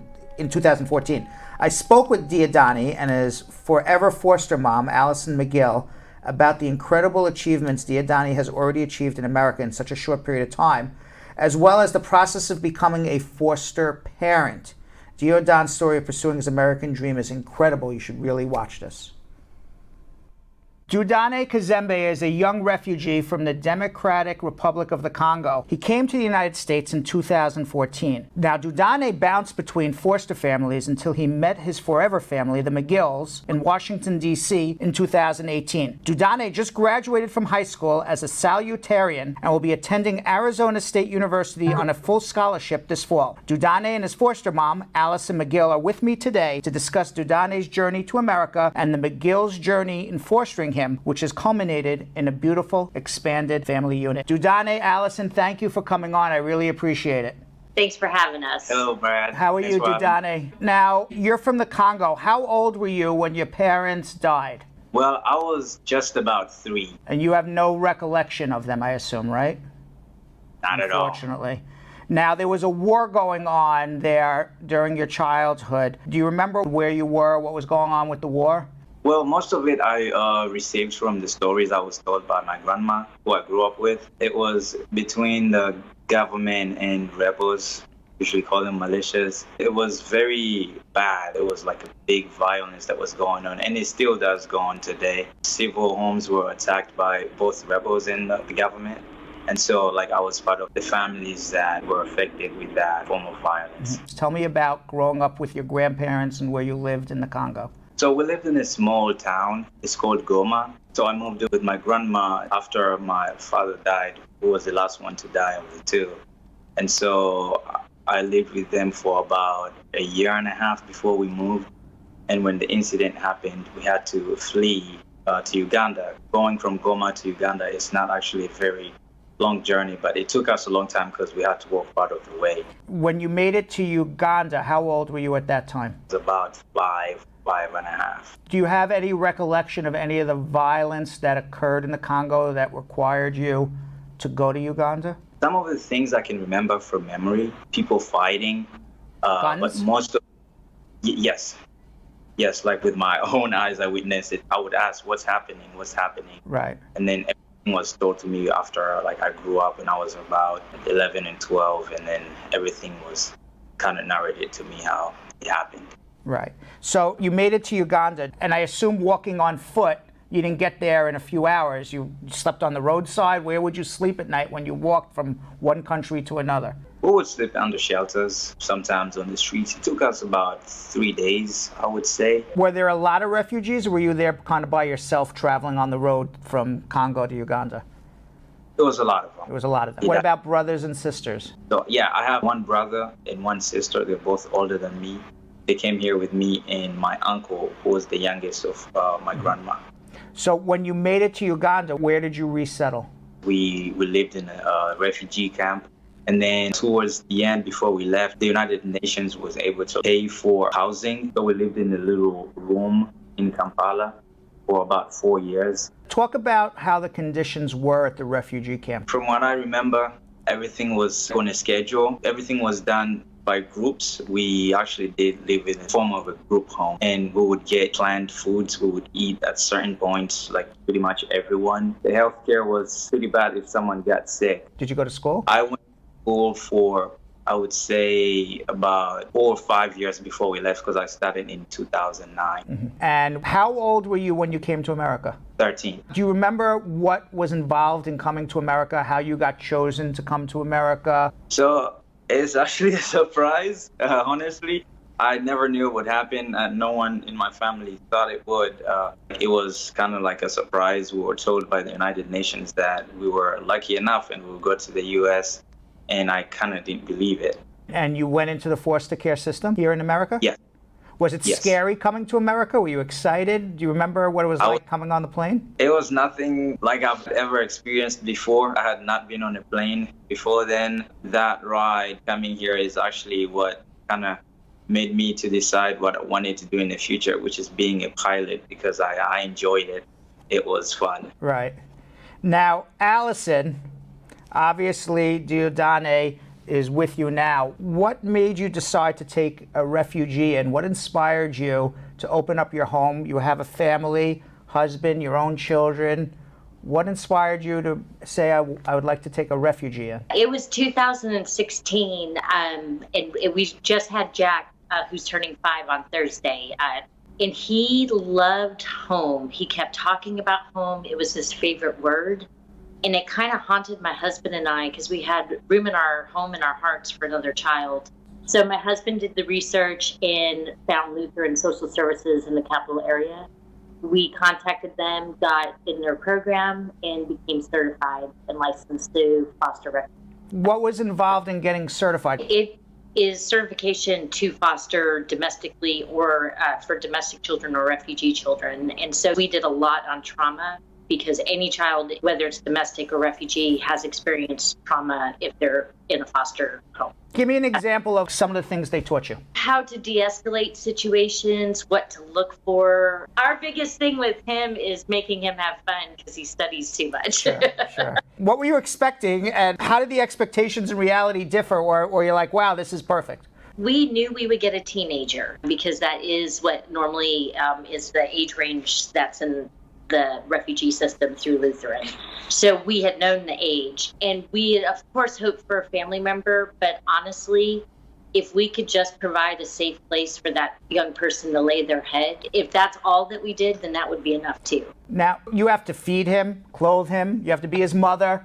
Do you get any financial assistance for this, or this is just all out of your own pocket? There is a stipend that is typical with fostering that we do get. And does that cover all the expenses? No. Not at all, right? Not at all. Children are very expensive. What was it like the day before Dieudonne arrived? What did you tell your children to expect?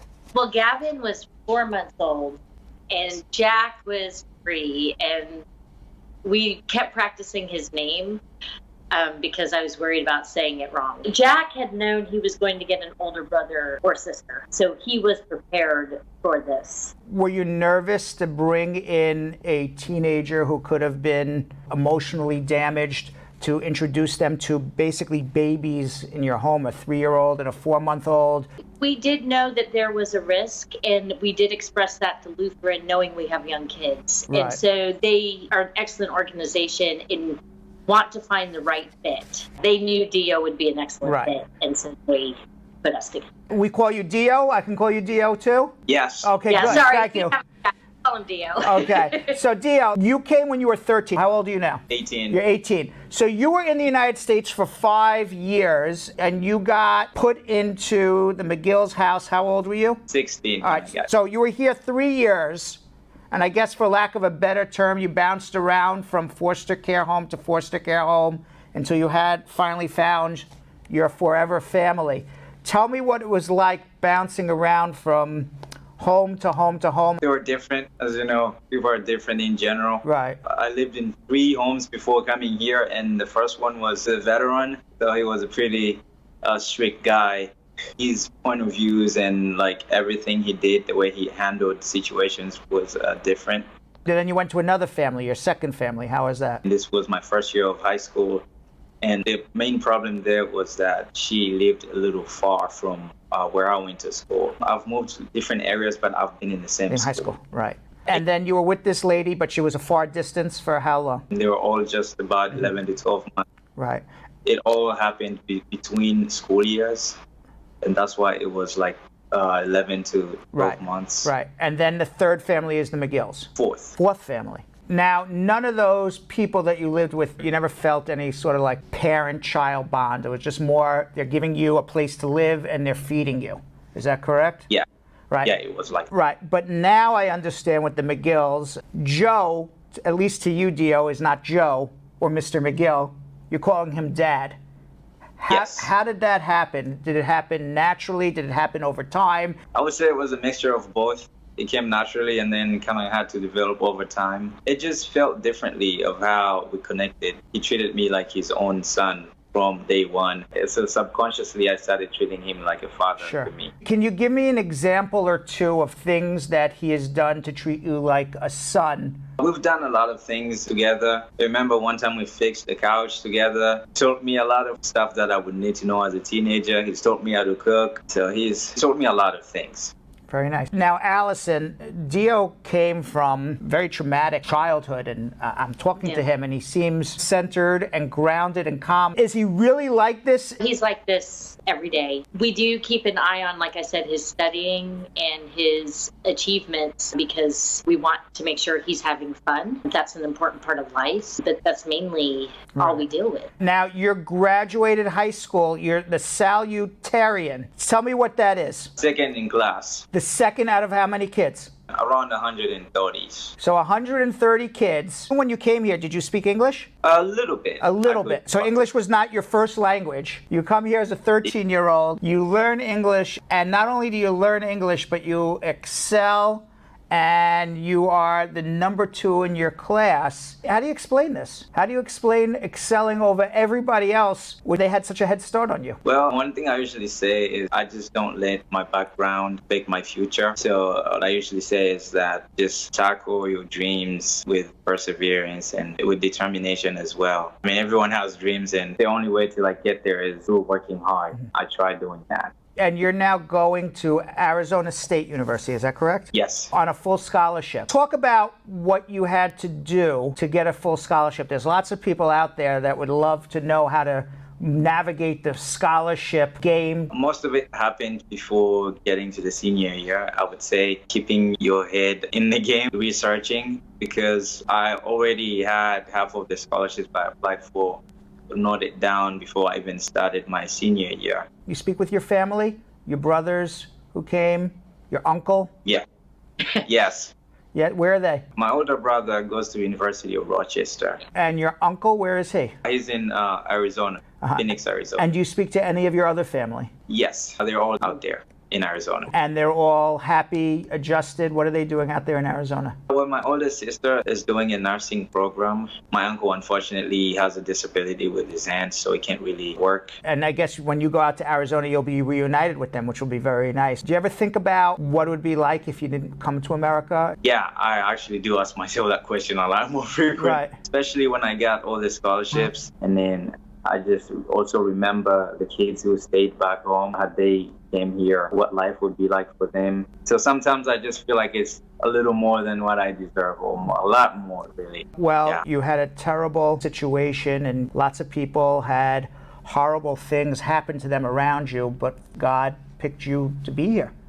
And, you'll make a great life for yourself. You became number 2 in your high school. You're going to college on a full ride. In life, there is luck, but also sometimes you make your own luck. So you did both.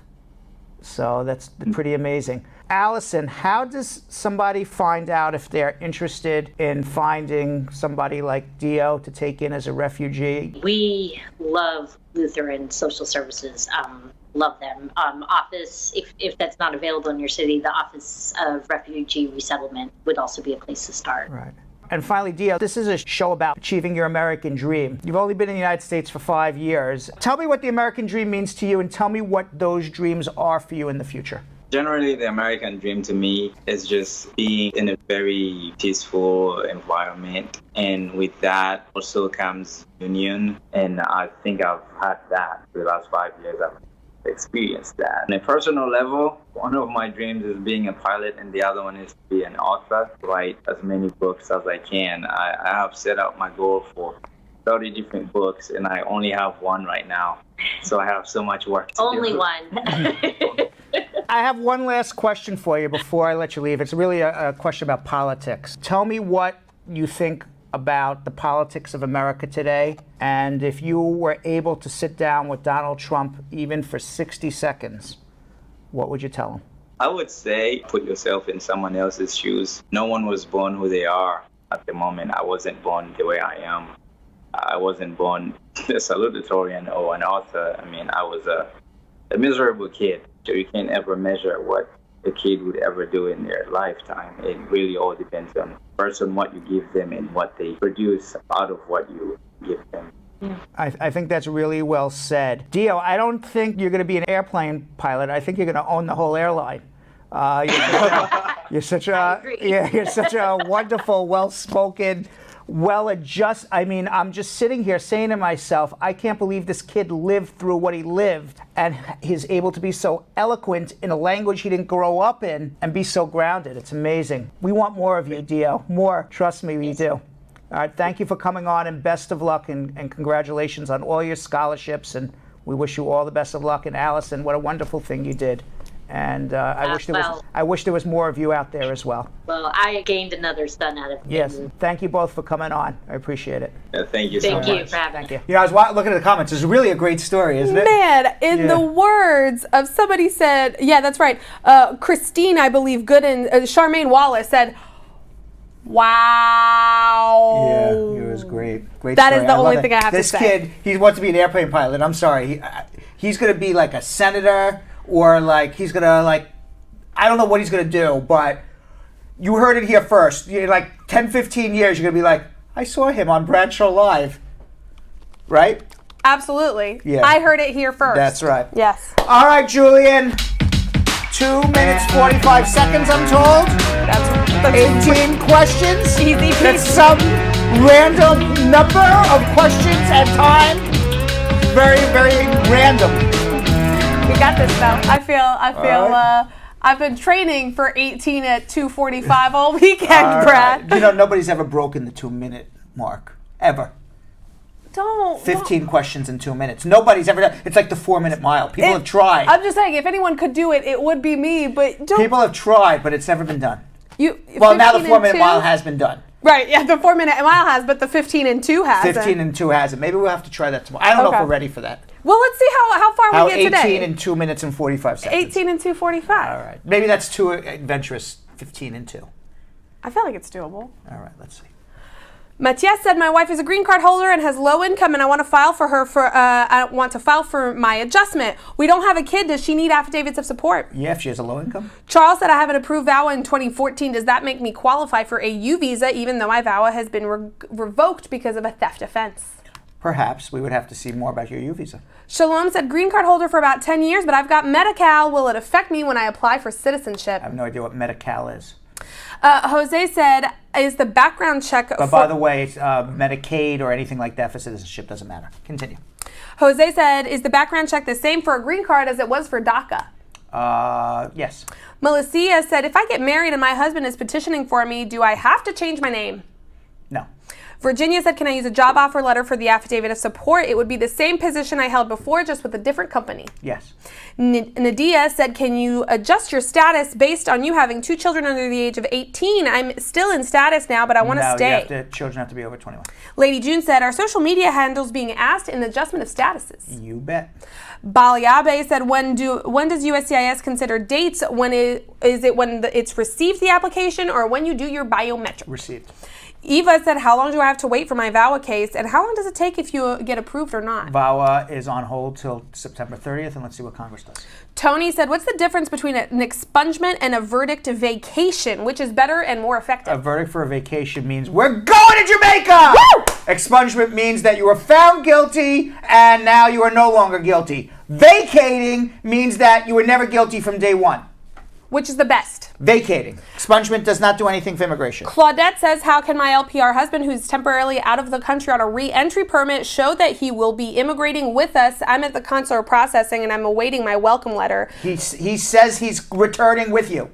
29 said, what is the waiting time for forms I-130 and I-485 to be approved at USCIS? Somewhere between 6 months to 3 years. Beitul said, it's 6 months after the I-485 interview and still no decision. Please advise. Mandamus. Mohammed said, can you please explain the changes regarding to public charge in October? I explained it earlier. Go back and watch about an hour ago. Samuel, I'm going to do another one because we can. Said, I'm going for my green card interview, but I don't have joint taxes, but I have other utility bills. Am I good to go? No, amend your taxes. Oh, yeah. Wole said, I was married in May of 2015. When can I file for my citizenship based on marriage? 3 years from the day you got your conditional green card, as long as you're in a bona fide marriage to this day. Rogine said, can you sponsor if you're under Medicaid? Up till October 15th, yes. After October 15th, no. Boom! That's right. Stop that bomb. We are the only ones that are the bomb in here.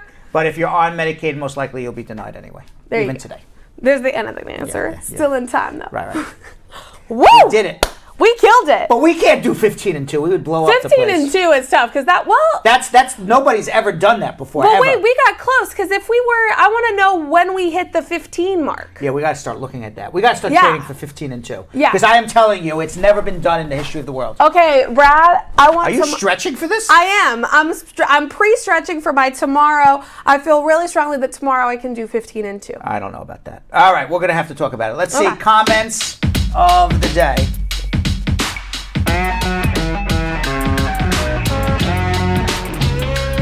Okay, we're going to start off with a few in the same category because oh my, Brad, people went crazy over your outfit today. Really? Mia Montauk What'd I said, do? Brad, please wear different colored shirts. It looks so good. Why? I always wear white. That's true. You're white. You're blue sometimes. But today we went pink and blue checkers. Wow. Also, I didn't know that. Tracy Lacey Yeah. also agreed with me earlier that the Brad Squad would in fact not object to a shirtless show. As Tracy Lacey said, Brad, today would be the best show ever. Brad shirtless. I know the Brad Squad. I don't think that would happen. I would have to attach my microphone to my chest hair. Well, I feel like we can probably very easily talk you into an unbuttoned situation. Or just a tape and then you can wax me. Yeah, Brad Shirtless Live would be a wholly different show. Yes, I think so. That would be an odd one to pitch You think to people will be booking appointments then? Absolutely.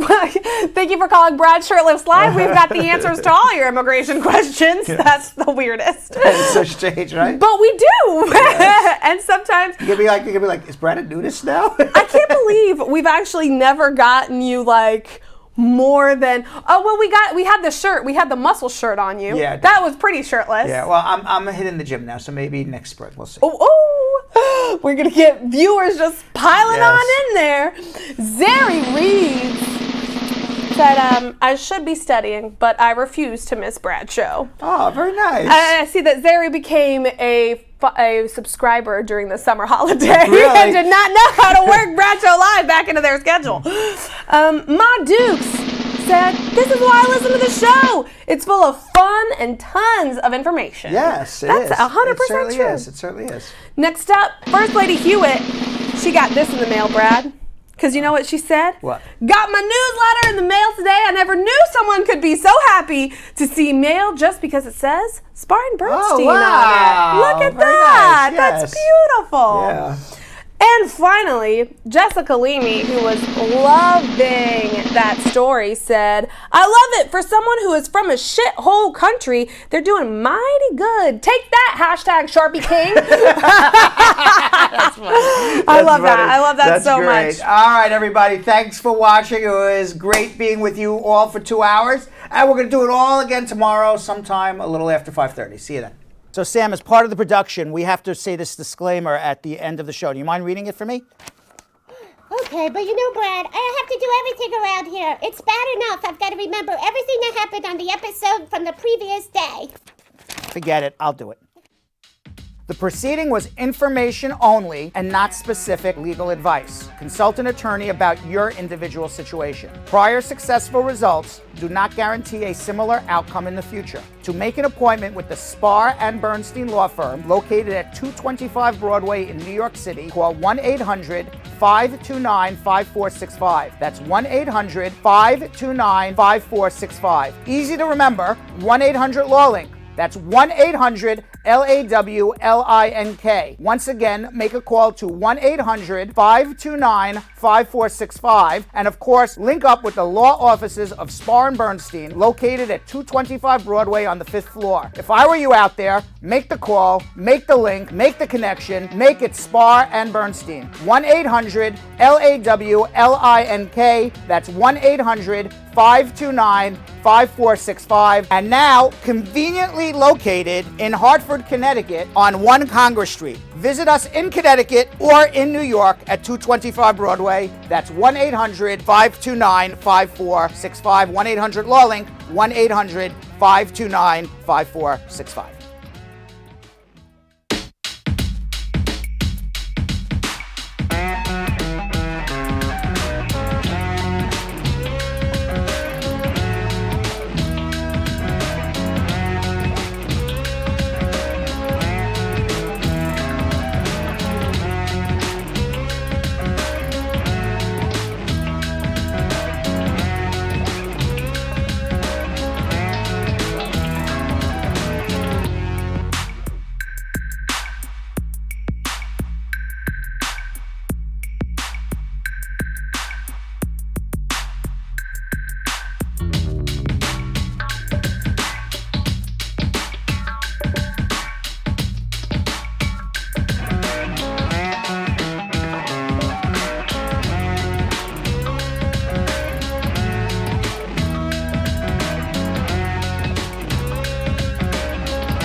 What are you doing?